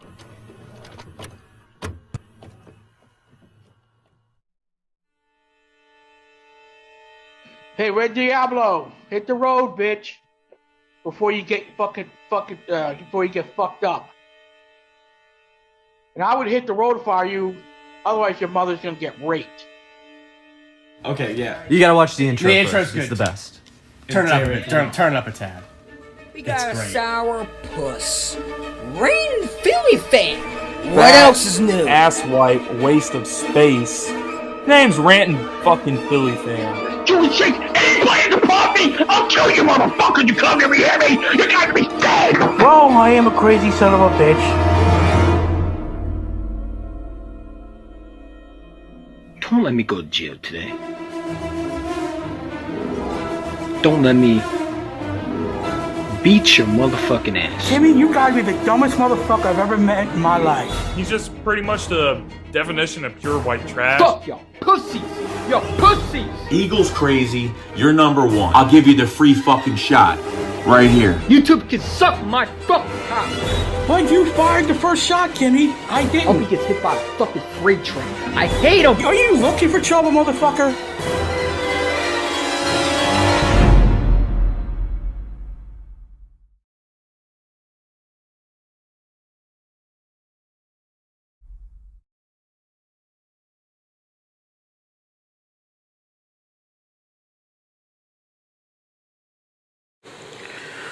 I played that Lassie theme song clip last night.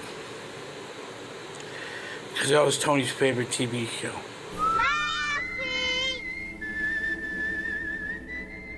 Get really angry, depressed whenever I listen to that song. Or that theme song. Today's 2 days away from what would have been her 45th birthday, which is August the 3rd.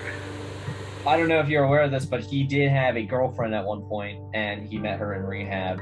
And then she passed away shortly after they met.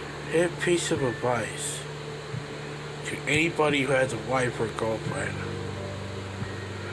Please, cherish the moments you have with them and appreciate the moments you have with them.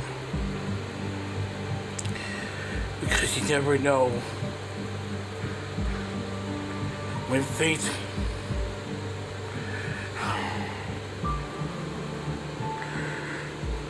disappear and when things take.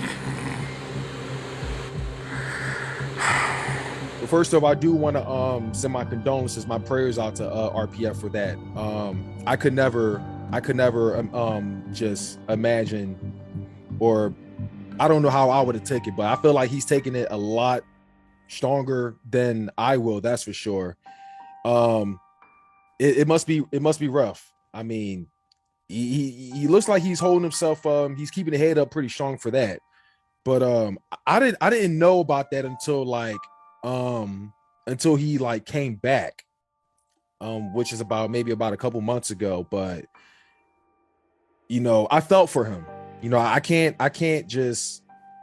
I don't know how I would act today if I was in that situation. So that's what I'm saying. He's handling a lot better than I am. I mean, I was happy for him. I mean, you know what? Like sometimes, you know, you meet the right person and, you know, you get put on the right path and just see where it goes. But it's unfortunate, you know, things do happen and, you know, you just got to learn to deal with it, which, you know, I don't know how well he deals with things like that. I mean, if he can't deal with regular talk, you know, sports talk or something like that, I can't imagine him dealing with I know he's dealt with other things that he's put on camera as well, some really messed up things that has happened family wise or something like that. Normally I don't show his side of RPF, but it's impossible not to show it. Yeah, I knew about it. But I didn't really know too much about it. I've just seen her. He had live streams with her, and it seemed like that was a point in his life where, it was like good for him. He's got someone that makes him happy and all that other stuff. So at that point, I wasn't really like trolling RPF anymore. I was just let him do his thing and have fun and all that stuff. And it was sad to hear that she mysteriously died. Because it seemed like she died like not very long after it was revealed that they were dating each other. So I was actually feeling a little bad for him at that point. I love Tony more than any woman in the world. I tried to help her, but I failed. I remember when he was putting out videos that he had a girlfriend. I was happy for the guy. I was good. He shouldn't be alone. When I heard that she passed, I was very sad. I felt for him. I was also worried about him because he kind of disappeared. And, he can go through extreme highs and lows. So I was a little worried about him. He did have my number. He has my phone number. So I was always looking to make sure he was, if he wanted to call me or something, he could. But I was worried about him. No question about it.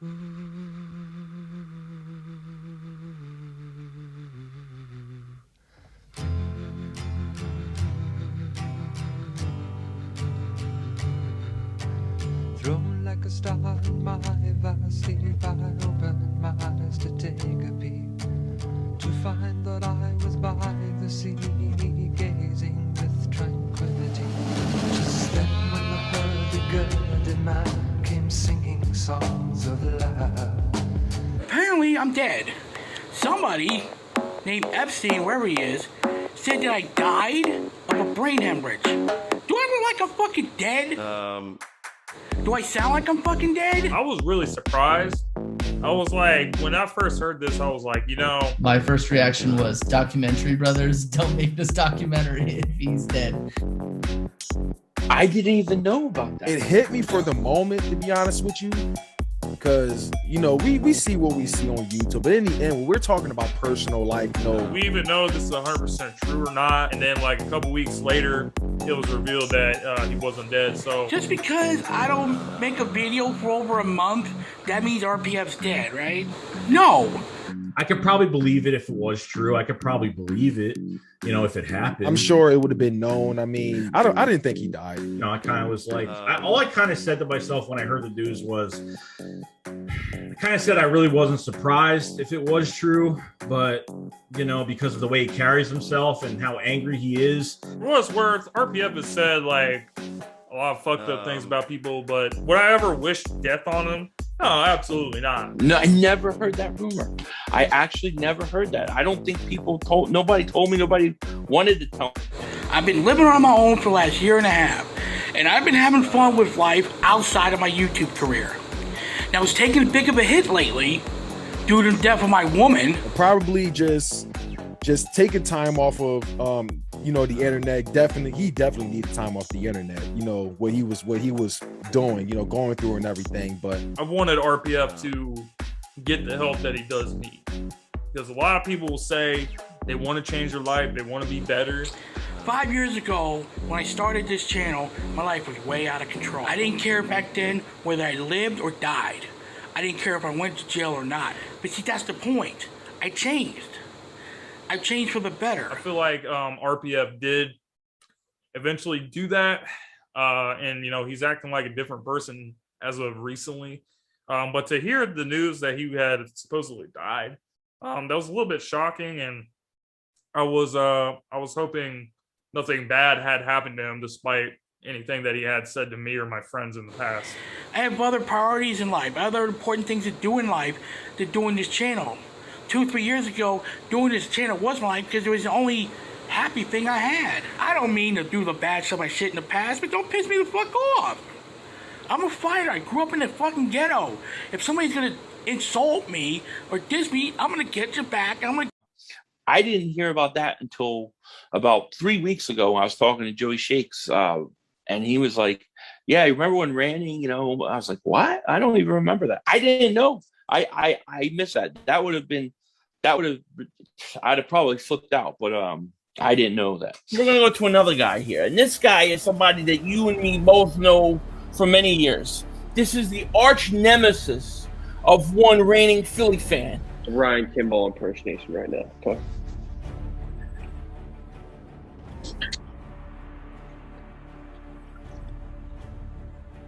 I got demons of my own head. I don't need that shit. So stop fucking with me. Fuck you. Fuck you, YouTube champ. Eagle champ. What is up?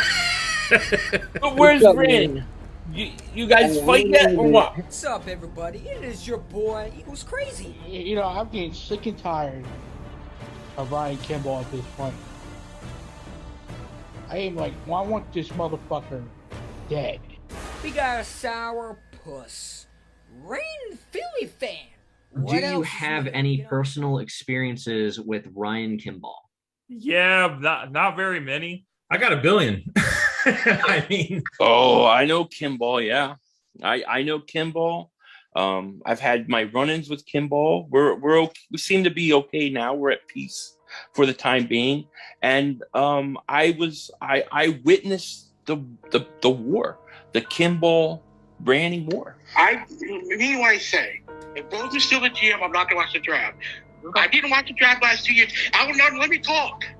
Okay. Eagles Champs is just, he was like a 17-year-old, you know, kid, I guess you could say, you know, shooting it on YouTube and I guess maybe finding himself, maybe finding, you know, his personality. I know when I started being on YouTube when I was 17 and I obviously had more of a hairline than I do right now. Sometimes when you're like that young and you're on YouTube, or maybe you're like 13, 14, 15 years old, some people, like, I know I did a lot of cringe things. Guy's relevant.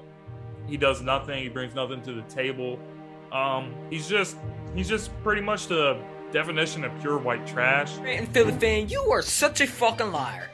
How dare you? I watched it unfold, and some of it had to do with some things that were said on my channel at me that Ranting took you know, he didn't like. Just because I don't watch the draft the last 2 years doesn't make me a less Eagle fan. I'm sick and tired of Howie Roseman's bullshit. I refuse to watch the draft and beat them. Let me talk! I don't know, for whatever reason, those two started butting heads. The thing with Ranting is when you're his ally, he's got your back. You know that. You know, and I guess he said Kimball, or some people says Kimball said some things on my channel that weren't too nice, and next thing I know, boy, they went at it. Who said you were a fraud ass? I'm not talking to anybody. Who said In this room, I know what I'm talking about. I don't say you were a fraud ass Eagle fan, bro. What are you talking about? Yo, respect my opinions, okay? I do what the fuck I want. Please respect me. Please respect me, okay? Please. I have a lot of respect. If I have something to say, listen to what I'm saying. And don't interrupt me. You got that, Chad? Don't interrupt me. Bro, come on, man. Stop. Chill. All right. Don't do it. I just said you were. I just said I'm going to watch. I never said you were going to watch it. I'm not calling you a fraud. That's fine. That's fine. If you want to watch, go ahead. That's fine. So what you getting upset for? No one called you a fraud. We're not watching it.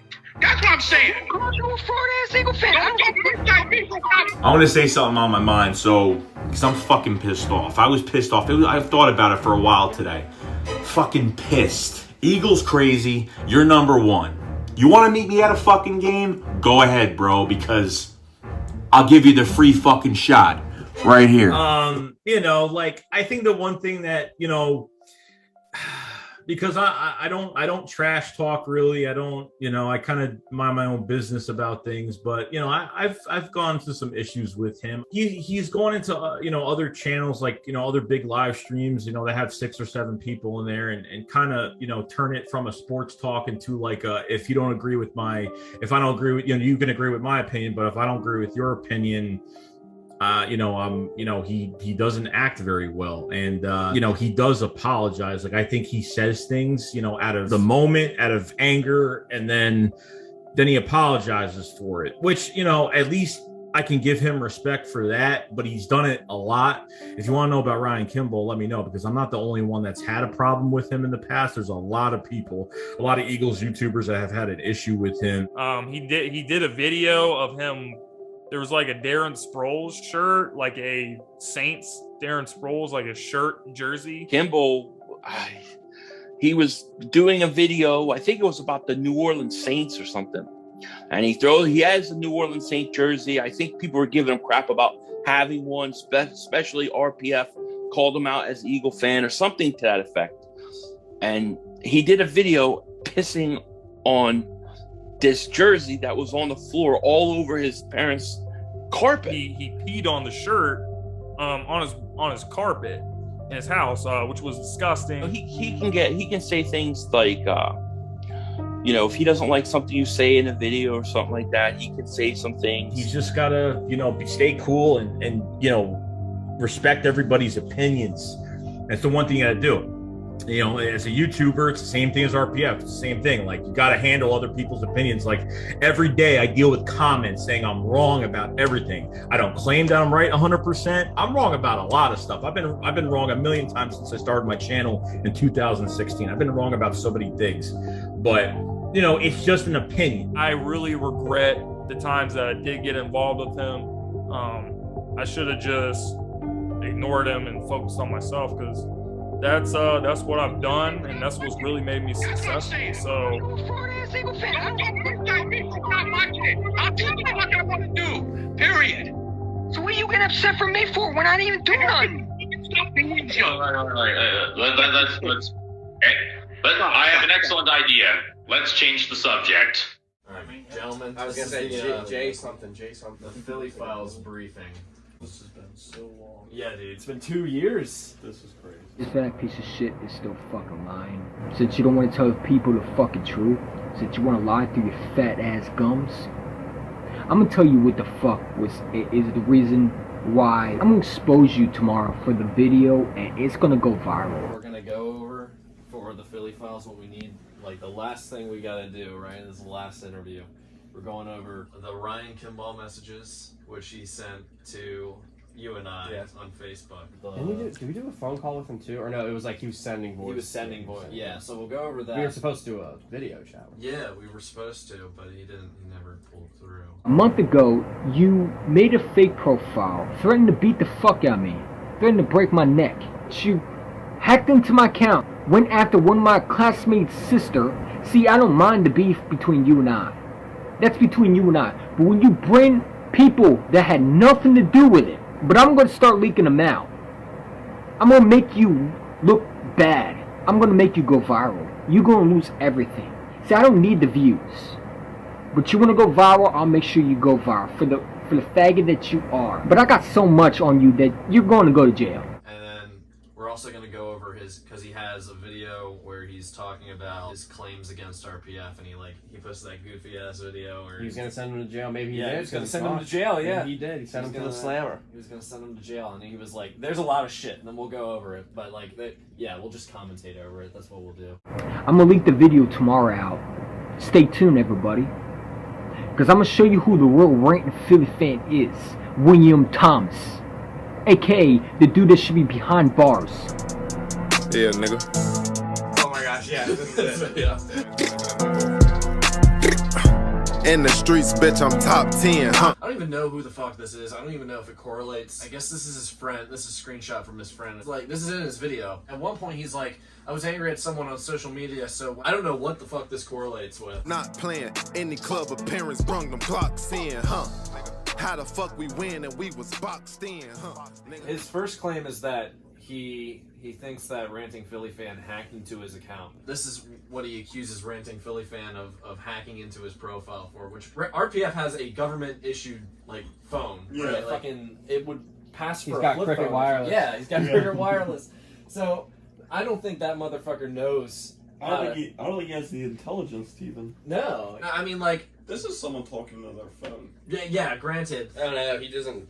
write all that well. No, he doesn't write all that well. And he at all. doesn't He talk never like, has. and he doesn't really talk like that, like ugly as fuck. I could never see Ranting Philly Fan. Yo. No, this just doesn't, because this is what we were talking to him about. We were like, hey, can you confirm whether or not this message, because then up here it says you unsent a message.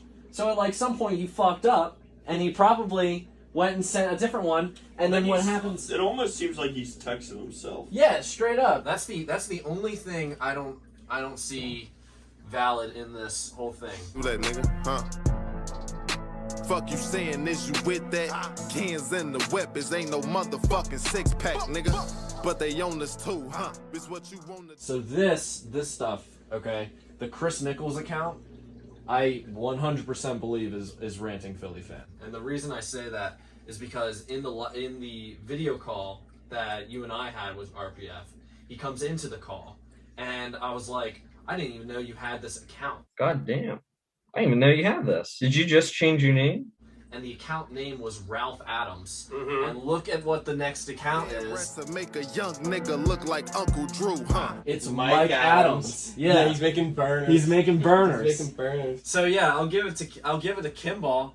He was making fucking burners. See, but his past two words in both of those, they sound like him. I hope you get raped. The last one said something about like dying or something. Yeah. That's like what the last one say. What the Nichols say? I hope you die. No, you called him a whore. Yeah, it's a 10-cent whore. A 10-cent whore. I want you to die. That full one sounds like him. Yeah, straight up. Whore and getting raped and murdered. That's Ranting. Yeah, at one point he talks about castration, and I'm like, that's him. That's him. That's all him. Ace on me, bitches always asking, do I got the flu, huh? George Gervin, first son, nigga. Oh, shit. Some guy named Chris Nichols and Mike Adams went to Kimmy Facebook page and dissed the hell out of him. That just confirms it, man. It was you, moron. You're trying, kid. You didn't respond, bitch. Hope you get murdered by fucking double barrel shotgun. Strip club dollar bill trunk, niggas, huh? And then this is, I think, the last one where it says, time up, Kimmy Ball. Game is finally over. I will go to Levittown and break your neck, and if your mom gets in my way, I will slap her face. Woman deserves to get hit. Which is fucking crazy. Yeah. And then when you were a baby, the doctor should have cut off your cock and balls and your tail without painkillers. I hope your mom dies of a disease. I hope she dies, period. If you ever will. If I ever see you, I will break your neck. That's white boy. Bitch, I'm that one nigga. I'm him, nigga. Fuck, I'm coming, nigga. Huh? Gunshots and police sirens, huh? Chasing niggas through they. You are asking for Ranting Philly Fan to be investigated with charges, bro. You realize what I'm about to provide to you? YouTube might end up deleting your channel, bro, because he's not this big bad guy that you want to make him to be in the movie. This is real shit, man. Y'all think it's funny, man. It's disgusting that y'all keep on thinking this guy's such a good person, bro. Y'all buddies with him. You know what I'm saying? Why the fuck would I do an interview with me? Man, get the fuck off my channel, bro. Don't ever come on my shit again, bro. Don't even tell me to DM because you are one of them, bro. I know you working for Ranting, man. Fuck Ranting and fuck what you think of him, bro. I don't know why people want me to talk about Ranting Philly Fan, bro. And then somebody wanted me to come on the channel and talk bad about him. The same dude who said he was his friend, bro. I told him this one. Why do you want me to start a war with him? Why do you want to start a war with him? Like, why do you want me to do it? Because he wanted me to say, well, we wanted you to tell the story, bro. Like, no, you don't. You want drama between me and him. You want him to get mad, and we want to get mad so you can have the views. No, I don't got no problem with him. You don't want the views? Stop lying, bro. That's the only reason why you want him to be want me to be on your channel, bro. Because you want the views, man. You like the drama. You're making me mad, bro. Like I already have demons in my head. Don't want to hurt him, bro. Like, don't stop, bro. You want some fed shit, man. You on some fed shit, bro. Don't come on my shit again, bro. Well, he started accusing us of being feds or something. Yeah, he did. He did. My name's Mike Moroney. Here's the tweet that Philly Jim made. FBI Unbelievable. The jig is up. The Fed bros. I'm gonna block you, Wes. It's simple as that. And then this guy keeps on texting me, bro. You've been trying to get on Instagram. You've been trying to make me go after Rain. I'm not going to do that. What you're doing is you're trying to get him and I to go after each other because you want clout. Go. Like I said, I gave you an Instagram post. You could go talk to him. You want the views? For what? For what? I gave you the DMs. I gave you the messages. Show them. I gave them to your buddy, Aaron. I gave them to him. He has them. Let me tell you something. If I was Ranting Philly Fan, I would curse the fuck at you. Because you're a troll. And you want to start an argument. That's what I would do. I would knock on your door. And I'll punch the lights at you. If I was Ranting Philly Fan. Like I said, man, I know you're going to put this. You're going to make me look bad, bro. I got nothing to say, man. This dude is not even deserving to even be in this house, bro. He should be thrown in jail. And for me to go, He said we should be thrown in jail. Yeah, he said we should be thrown in jail. And for me to go on your channel, say stuff, what is that gonna do? You got the evidence. You don't need me. You want me to sit there and talk bad about him? I'm not doing that. I don't hate someone to do that. I don't hate the guy. And how come you want to make a game for it, bro? If I'm doing a documentary on Ranting Philly Fan, I'm not looking to be a good guy. I want him in jail. He needs to be behind bars. He's the one that wants him behind the bars there. Yeah. You want me to send him to jail, bro? No one's gonna send him to jail, bro. You see, you have no evidence. I'm hired every professional. I'm following him. I'm doing everything, bro. Yeah, it's like we don't want him to go to jail. If anyone, it should be him because he's the one that has all the personal drama with him. We could care less if he goes to jail or not, if he committed a crime, but we're not gonna like address the authorities that he did all this stuff. I want him behind bars. As I see it right now, you're too scared to show the real evidence because you don't want to make him the bad guy. Because guess what? I had no problems posting it on my channel. It's wild because we never said that we were going to say that what he did didn't happen. I said at one point one of the messages doesn't add up and doesn't make sense. So if you could confirm or deny that. Show him the evidence. The man is a troubled person. I wouldn't be surprised. Maybe you should look at his criminal history because he might have a couple charges on him. Because that name sounds familiar. I think he was wanted for something. Like I said, I'll think about it, bro. I'll think about it, bro. He makes me so angry just talking about him, man. Like, if you know what's best for this channel, you don't want me on your channel. Trust and believe it. I'm going to go watch my football game. Have fun. And, they were literally snapped by me. I can't fake them. Now you're just being stupid at that point because you know that they're not fake, bro. They're literally real. What the hell would I fake them? They're literally fake. They're literally fake. If they were fake, then it wouldn't be like that. You know when they're... Did you hear that? Well, that won't hold up. He was like, yeah. He was like, they're literally fake. They're fake. Oh my god. If they were fake, then they wouldn't be like that. You know when they're fake and real. You can't fake messages. Why would I do that? Block me, bro. I swear to God, block me, man. You on some goofy ass Fed shit, bro. You were the police, bro. Like, I got nothing to say to you, man. Don't talk to me. Don't message me. I'm not coming on your channel. Why does he send voice messages? He would not call for the life. He basically is. He basically is. Voice straight up. I don't like him. I don't want anything to do with him. So fuck you, and fuck your channel, bro, and get off my channel, bro. Because I know you work for him, bro. Hello? Yeah, what's good? We gotta talk about these Eagles, man. Yes, sir. We gotta talk about them. Their run game, it sucks. It does. That's the truth. And let's be clear, Howie Roseman, he can go burn in the fire. I love it. For one, YouTube is a bunch of pansies. I mean, F Google, to hell with them.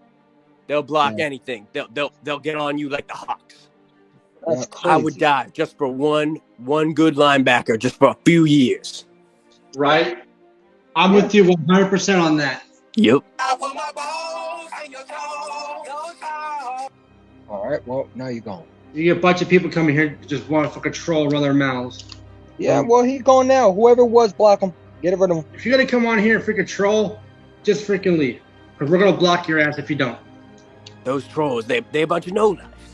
Yeah, but don't let those trolls get you. Oh, I won't. That's me. Did you see how fast they were getting taken off the channel? I'm saying these are little kids, man. Oh, yeah. You know what I'm saying? Because then you can't trust anybody. No, I can't. And it's sad. It really is. Exactly. It really is. Yeah, You well, want to talk? you have a good talk more? I appreciate I'm good. I'm good. All right, man. You have a good night. I appreciate that. Yeah. Take care. I actually have a Deshaun Jackson jersey. Thanks for telling me. Thanks for telling me what I didn't know. Thanks for telling me. Thanks for telling me what I didn't know. Right at the last second. Thanks for telling me what I didn't know.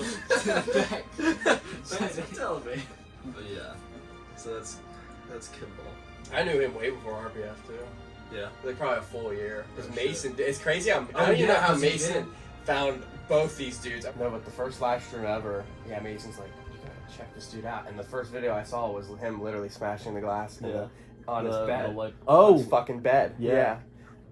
And then the light bulb, or maybe it was the light bulb. No, I think it was. First one I ever seen was the light bulb. Light bulb is the first video I've ever watched. I'm like, yeah, this guy's done. Yeah, Mason just showed me like 3 or 4 like one less than a minute videos, and I think one of the ones was when he smashed the glass, and then the first live stream, like as soon as I joined, and it wasn't even me, it was some random dude. It was just like random trolls, and he was like, "I'm gonna snap your fucking neck." Dude, he came in right at the last second. Oh my god. We could have talked to him. I know. Should we go live again, Mitch? Just to see if he joins? You want to go live again? Let's do it. Okay. RPF, where you at? RPF joined our last stream, and we're gonna see if we can reel him in. We missed you.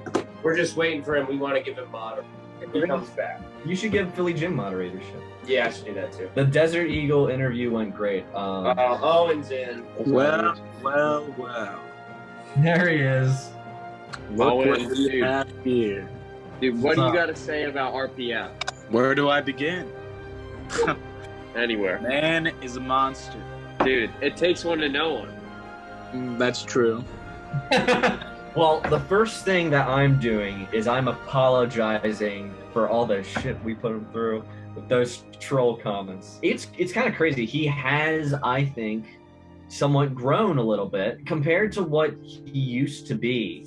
If I see him at least for a year, I mean, even a few months to where I could see that there's something there that he's trying to change, and you know, then yeah, I could maybe believe it. This is just like who he's been. He always gets mad about stuff going on with the Philly teams. There are times where Ranting has been very positive, you know, pretty calm, but there has also been situations where when it has something to do with the Sixers or sports, you can see that he's been going back to his old self. And I keep telling him, like, I feel like sports just take a huge toll on his life, for real, and I wouldn't want that for him. One thing that I say is that you do what you are used to doing. I'm gonna say no, not out of any malicious intent, but just I know myself, and habits are hard to bury. I always want to wish better for Ranting. I'm going to say 50-50. He's been more positive, but when it comes to like Eagles champs or Philadelphia sports making, you know, decisions that he doesn't agree with, you know, I wouldn't, you know, you would see that he's on the verge of going back to his old self. I do believe people can change. It just depends on the person, really. So until he shows that, I would say you got to give him the benefit of the doubt until he shows that, you know, he's threatening people and he's like, you know, I hope you fucking die, hope your mom dies, hope your mom gets raped or murdered. If anything like that happens, I would say, yeah, he's still got like a lot of major issues, but obviously I don't think he's like completely good mentally. I still think he has a lot of work to go, but even if he's only made a little bit of progress, I think it's a good sign. So I tell you, I mean this, and I mean this in all seriousness. If he focused on like just sports and all the other crap, just get rid of it and just got on and talked sports, I think he could have a huge channel because he knows his sports, he knows his history, he knows his Eagles. He can tell you the score of pretty much almost every game, and you know, he's a good sports fan. He's passionate, overboard sometimes, loses his temper, goes to extremes sometimes, but all in all, I love the guy. Okay, no, I want to talk now because I'm depressed and angry right now about my. Oh man, Hey, yeah, man. He said okay. All right, so he's gonna be joining in the stream soon. Oh, okay. He's messaging. He's video messaging me right now. All right. RPF right now. Hey, man, what's going on? Finally, how you doing? Hey, I'm doing pretty good. How are you? Well, I'm upset at myself. Oh, really? First of all, I appreciate you guys doing this. Hey, yeah, no problem, man. No problem. I do appreciate it. Yeah, so what's bugging you, man? See, I didn't want to see a picture video of myself because I hate seeing the old me. Nothing personal against you guys doing my documentary or anything. But I'm just a different cat, man. Oh, yeah, I get you. And, I didn't appreciate Billy Jim saying, hey, if fans want you, you should get on here. Hurry up. I'm not doing that shit. I'm going to go where I want to go. He made that mistake a couple weeks ago. Like, do this. I do what I want to do. You can't even understand something. Most of my life, I grew up in a fucking ghetto called Chester. Yeah, I was just there the other week. I've had family members boss me around for years. Belittling me, calling me fat, this and that, giving me orders like a goddamn drill sergeant. And, that's why I react the way I do in my videos. What you guys see on screen, I keep saying this a lot, I'm going to say it here. I was worse off of it. I'm authentic. Yeah. Meaning that I'm real. Mm-hmm. When I started this shit 5 years ago, my life was fucked. I tried to kill myself at least 6 fucking times. And no, I don't give a damn extent that either. I did. I was homeless for a day or two back in the day. I was almost arrested by the cops a couple times. I committed vandalism. I was a complete jerk-off asshole with people. So it made sense to me to start this career 5 years ago as a desperate attempt to do something positive so I won't end up killing myself or going to jail. Yeah. So, I've made a lot of mistakes. I've stolen money from my own sisters. I've stolen money from my own uncles. I've stolen food, stolen cash.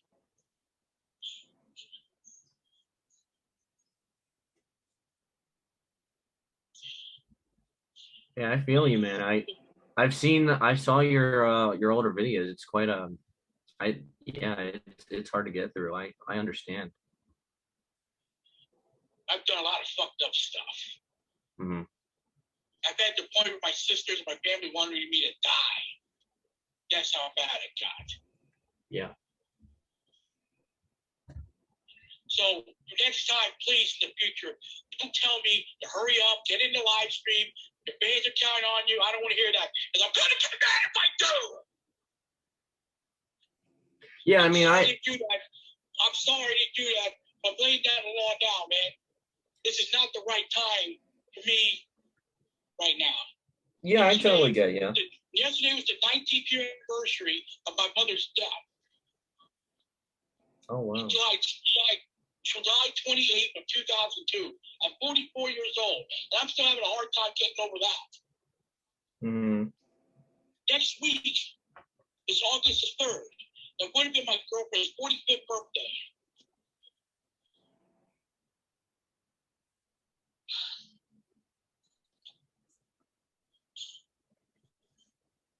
I appreciate, honestly, I can't believe Desert actually said he wanted to kick my ass. But you know what? That's typical, ain't it? Because a lot of people want to kick my ass. I don't think he necessarily I think he was just joking more so about that. I don't think he meant that. Where I grew up at, joking or not, I always consider that serious for where I grew up in Chester. A lot of people wanted to kill me. Mm-hmm. A lot of people want to kick my ass because of the bad shit I do. Believe it or not, this may come as a shock, but I've always not been this outgoing. There was actually a time where I didn't want to be on camera at all. As a matter of fact, so much to the point back in high school, in the late 90s at Chichester High School, Oak Wing, there was a picture day for 11th graders, and I intentionally missed it. Got suspended for that, but didn't give a fuck. I didn't want to be on camera because back then I was very shy and quiet. But then basic question, well, what finally changed? Well, it was my early 30s, but finally changed.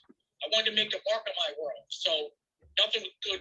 Nothing was good going right in my life. I attempted suicide, as I said, 6 times. I've been to, had mental health issues, emotional issues. I've been in hospitals left and right, mental hospitals, mental rehab. I've been through the ringer,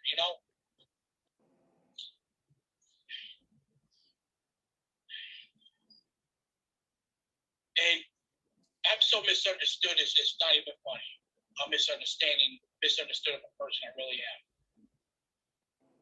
So right now, this is not the best time for me to be, quote unquote, nice. I mean, I try to be nice, but Yeah.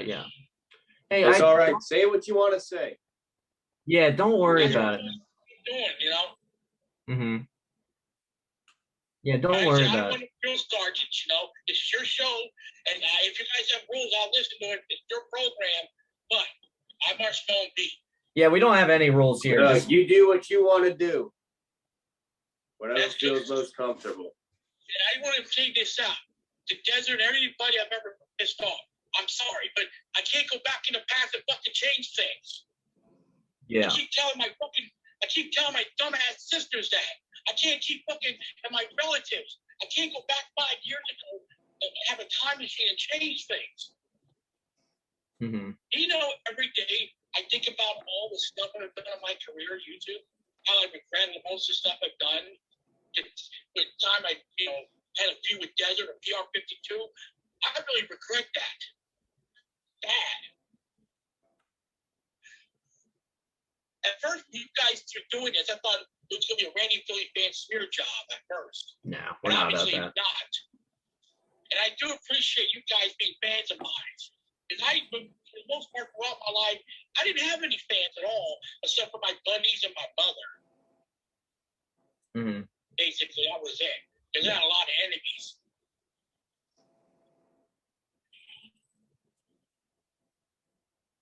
Next week would have been Tony's 45th birthday program.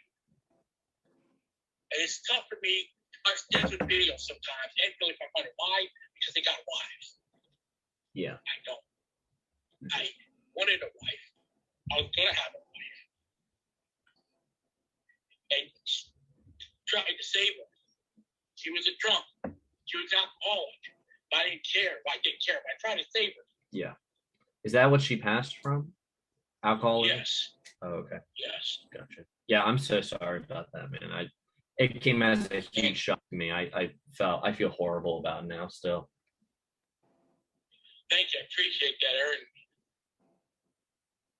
I'm not as bad as people say No, I don't think so at all.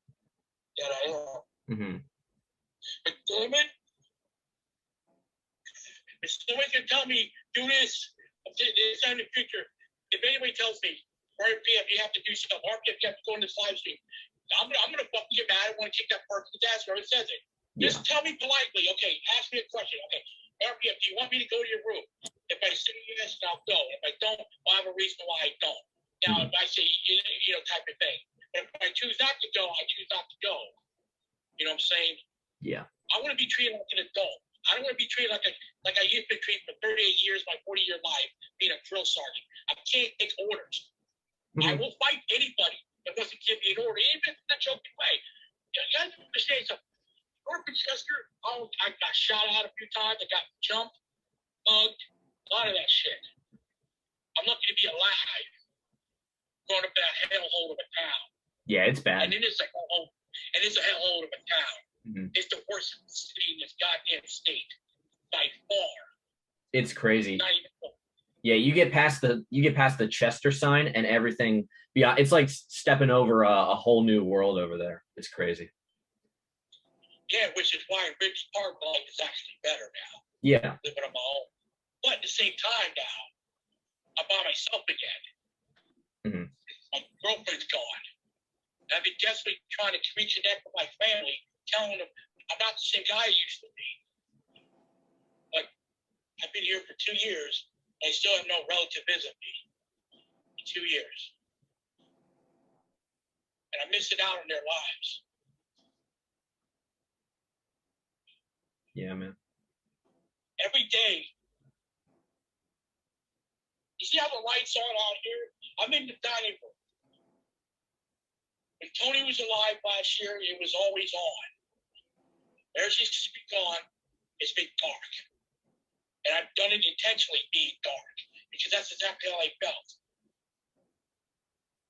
I almost ended my career because of this shit. Earlier in the year, why was RPF not there? Because I didn't have a heart to make any videos. The passion is completely gone. Was completely gone. And to be honest, I still kind of feel that way now. I haven't dated since Tony died. I've tried to date, but it's not there. I get you. It's not there. It's just not. Yeah, it's hard, As man. far as the death rumor goes, obviously I didn't start it. Some asshole started it. And I had been around for a month, for an entire month. I didn't know the EDP saga and all this crap. I don't mean to bring him up on your show. But, No, it's fine.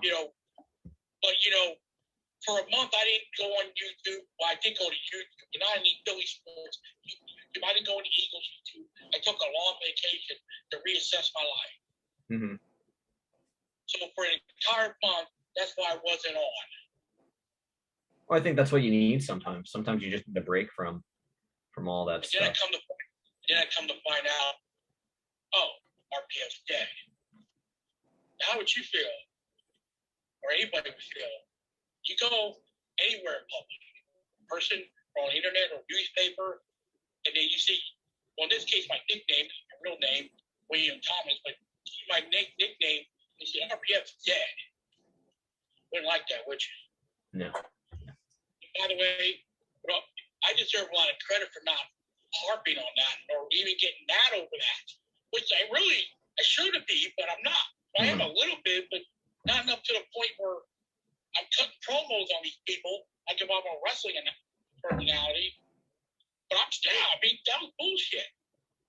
People actually even died just because I would come on here about. It's ridiculous, but I almost quit a YouTube career because of my girlfriend's death. I still feel that same way now. The only reason why I do this still, I don't love doing this anymore. I do it because I have to. And I have to because I'm tired of thinking about my woman every 24 hours.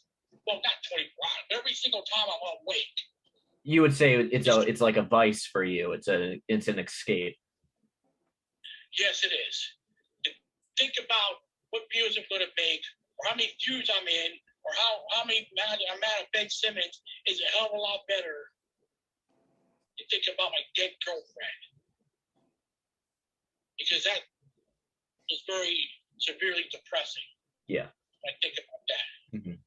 I watched just a video about me, and, I know he likes me. I know generally, I know a lot of, Eagles YouTubers do. Yeah, he has no bad beef with you. He has nothing wrong with you. What he said in the live stream, purely jokes. He was just playing it up for the camera, undoubtedly. And I'll say this: sometimes I don't take jokes well, to be honest. That's okay. Why? Because of where I grew up, and because of the family I grew up. I had a dysfunctional family. My dad beat the shit out of my mom a couple times and tried to kill her. That kind of thing. And I don't care what I'm talking about. I don't give a fuss about things are different between me and everybody else. I don't give a shit I say this thing. I don't care. I'm honest. And besides, I don't like keeping things in. I don't want getting ulcers and all this shit. The more I talk about this shit, the less it bothers me. There's always been my philosophy on that. And some people are just built differently than others. By the way, does anybody comment? Anybody can see this besides us? Yeah, I mean we're live right now, but yeah, you keep talking away, man. Whatever Anybody makes you feel comment? better. No, it's just DX Space 2. He said, well, this was unexpected. ask the question, why am I on now? I guess I want to set the record straight. Yeah. And I do appreciate what you guys have done to finish the documentary on me. I do want to get my name out there. Yeah. I do want to have more subscribers. Here. Can you hear me, Aaron? By now, I should have had a. I'm sorry. Go ahead. No, you're fine. I was just notioning to Mitch. Yeah. And like you said, the documentary isn't a smear campaign. It's to put out there what you've gone through. It's to show respect towards you. We want people to know who you are. We want people to understand you. You know, be able to relate and respect. Did you hear that? Okay. Yeah, hopefully he did. Yeah, I understand. Yeah. I appreciate that. And so that's why I thought it first to be a smear job because again, that's what I'm used to. Yeah. Yeah. Smear. I'm not used to. Basically, what I'm trying to say is, I'm not used to people doing nice stuff. Yeah. Friends are my friends, but that's about it. I'm not used to people doing nice things. It's always an agenda. Let's get this guy. Let's get me. You know, let's beat RPF up, or let's get him mad. Type of thing. So that's what I'm used to. That's what I've been brought up. Mm-hmm. In other words, I've always been on a defensive mode.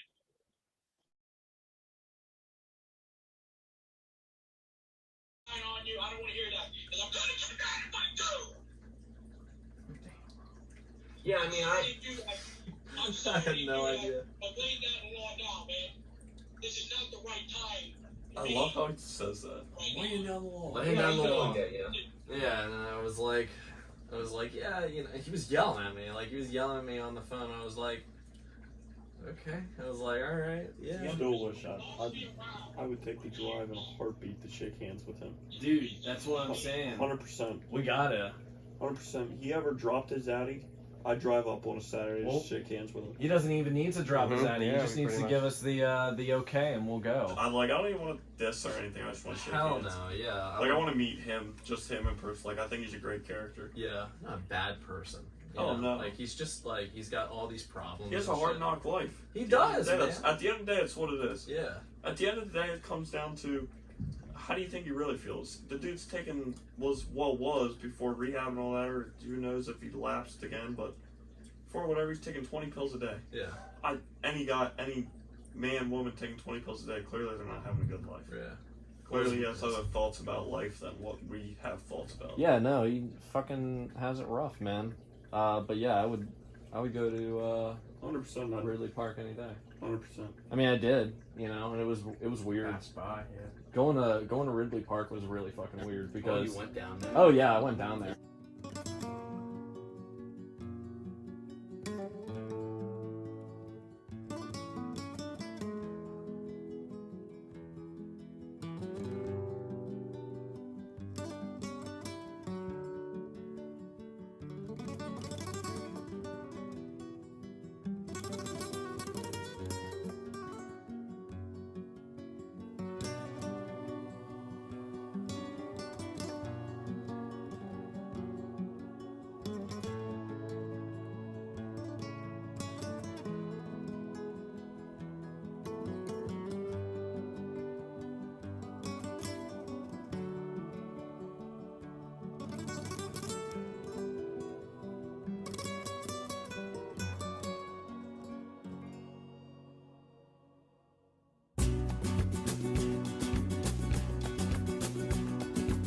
Por el camino del desierto, el viento me despeina, suave aroma de colita, no nada de labios.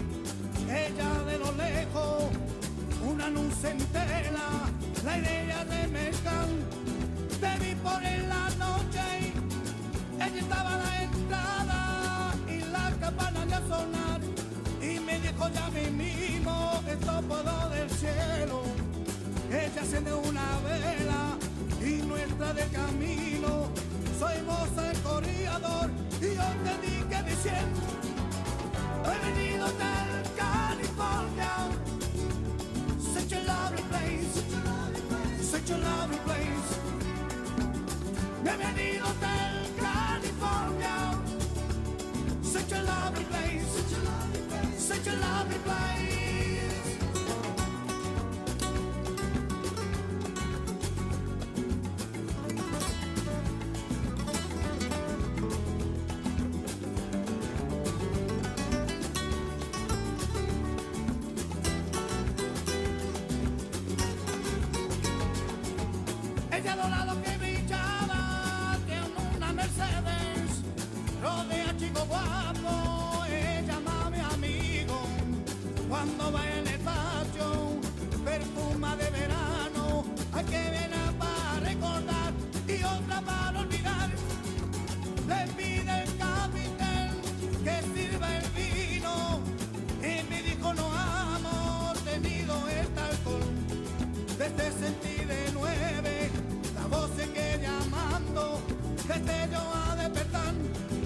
noche para decir, bienvenido Hotel California.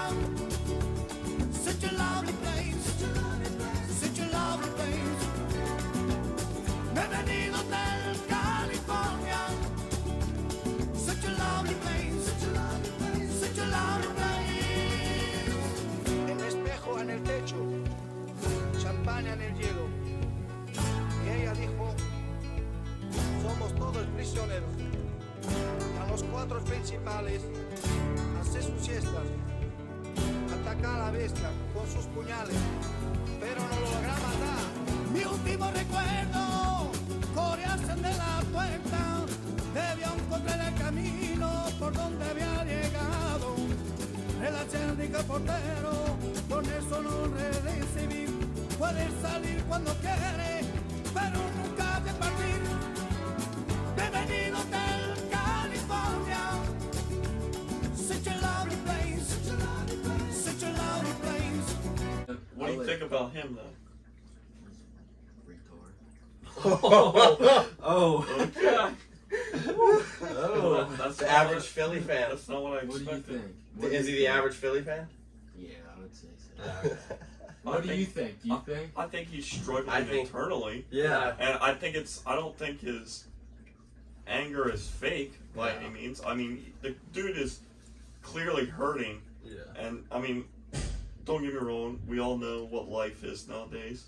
A man of his look, build, size, persona is most likely going to be bullied, and I think that's what kind of happened. Yeah.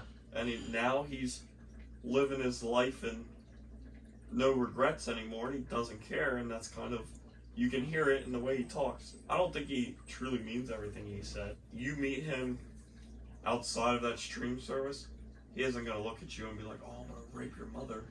No. He's gonna be. It's all he ain't gonna. Maybe he's a little more timid. Maybe he's a little. I bet At least, showed well, God. he was changing him the last point. He was like, "I'm a changed man." Honestly, I bet he'd go. Dude, it's like honestly too. It's like he went to rehab. He was doing pills. Yeah. I'm sure if you're a stranger in public and you treat him with respect, he's not gonna say much to you. All right, I'm gonna. Let me know. That was crazy. No, first of all, I'd like to thank Mitch and Aaron, the guys behind my documentary.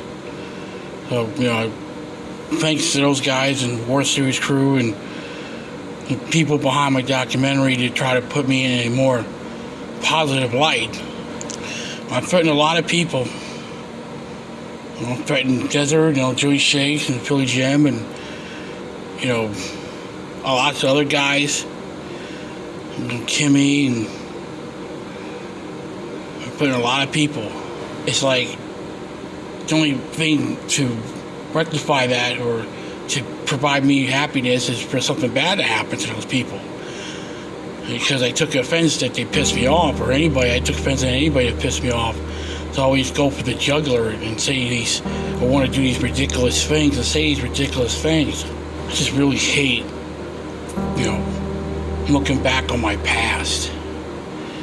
I'm not gonna sit there and make excuses and blame the whole entire world and never put any blame on myself. I just want to portray myself in a positive light now. I don't want to be remembered as some nut or some out-of-control maniac that enjoyed hurting people physically and mentally and emotionally. I want to be known as something positive. But yeah, I got mental problems. I got a lot of mental problems. I don't work because of it. I get money from Social Security because of it. I'm not a high school graduate. I'm not a college graduate. I'm a high school dropout, which is something I'm not proud of whatsoever, but that's what my life is. I don't drive. I don't do none of that stuff. It's, so I live the life that I want to live it. But, I apologize to Desert Eagle and even to Joey or Philly Jim or anybody I've ever dissed except for Kimmy. Kimmy's the only one I will never don't want to get along with because he dissed my mom. But anybody anger at me and hatred of me or criticism of me, most of the stuff I've been accused of, unfortunately, is true.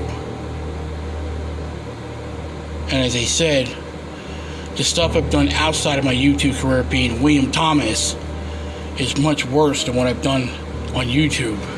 But I also wanted to prove to everybody that just because I have all these issues and problems, that I can make a name for myself for something, I hope something positive, and show everybody that just because you're bipolar and this and that I can make something good out of my life and do something rewarding. But for most of my YouTube career, I have not done that. I'm sorry to anybody upset off. I'm trying to improve. I'm not going to make excuses for my life.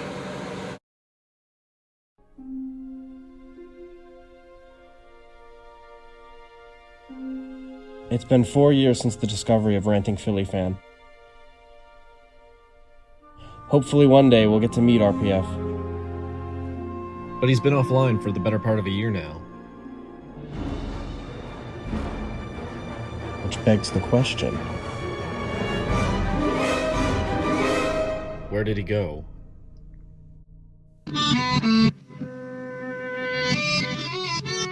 Yeah, yeah, oh yeah, what condition my condition was in. I woke up this morning with the sun down, shining in. I found my mind in a brown paper bag, but then I tripped on a cloud and fell 8 miles high. I tore my mind on a jagged sky. I just dropped in to see what condition my condition was in. Yeah, yeah, oh yeah, what condition my condition was in. I pushed my soul in a deep dark hole and then I followed it in.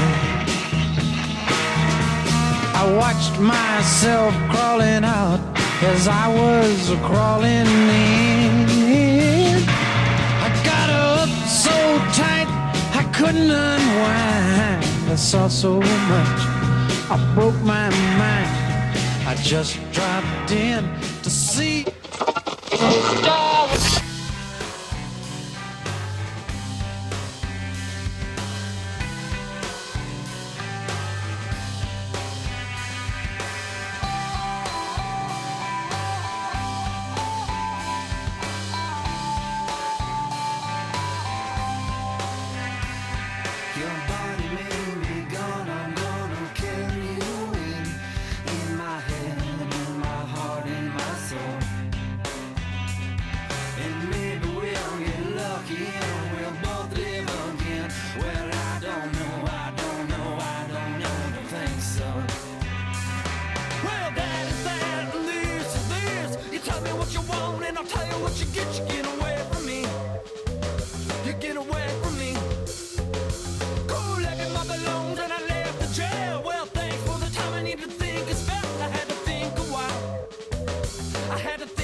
We were offended when you did, but we're glad you're back, man. Woohoo!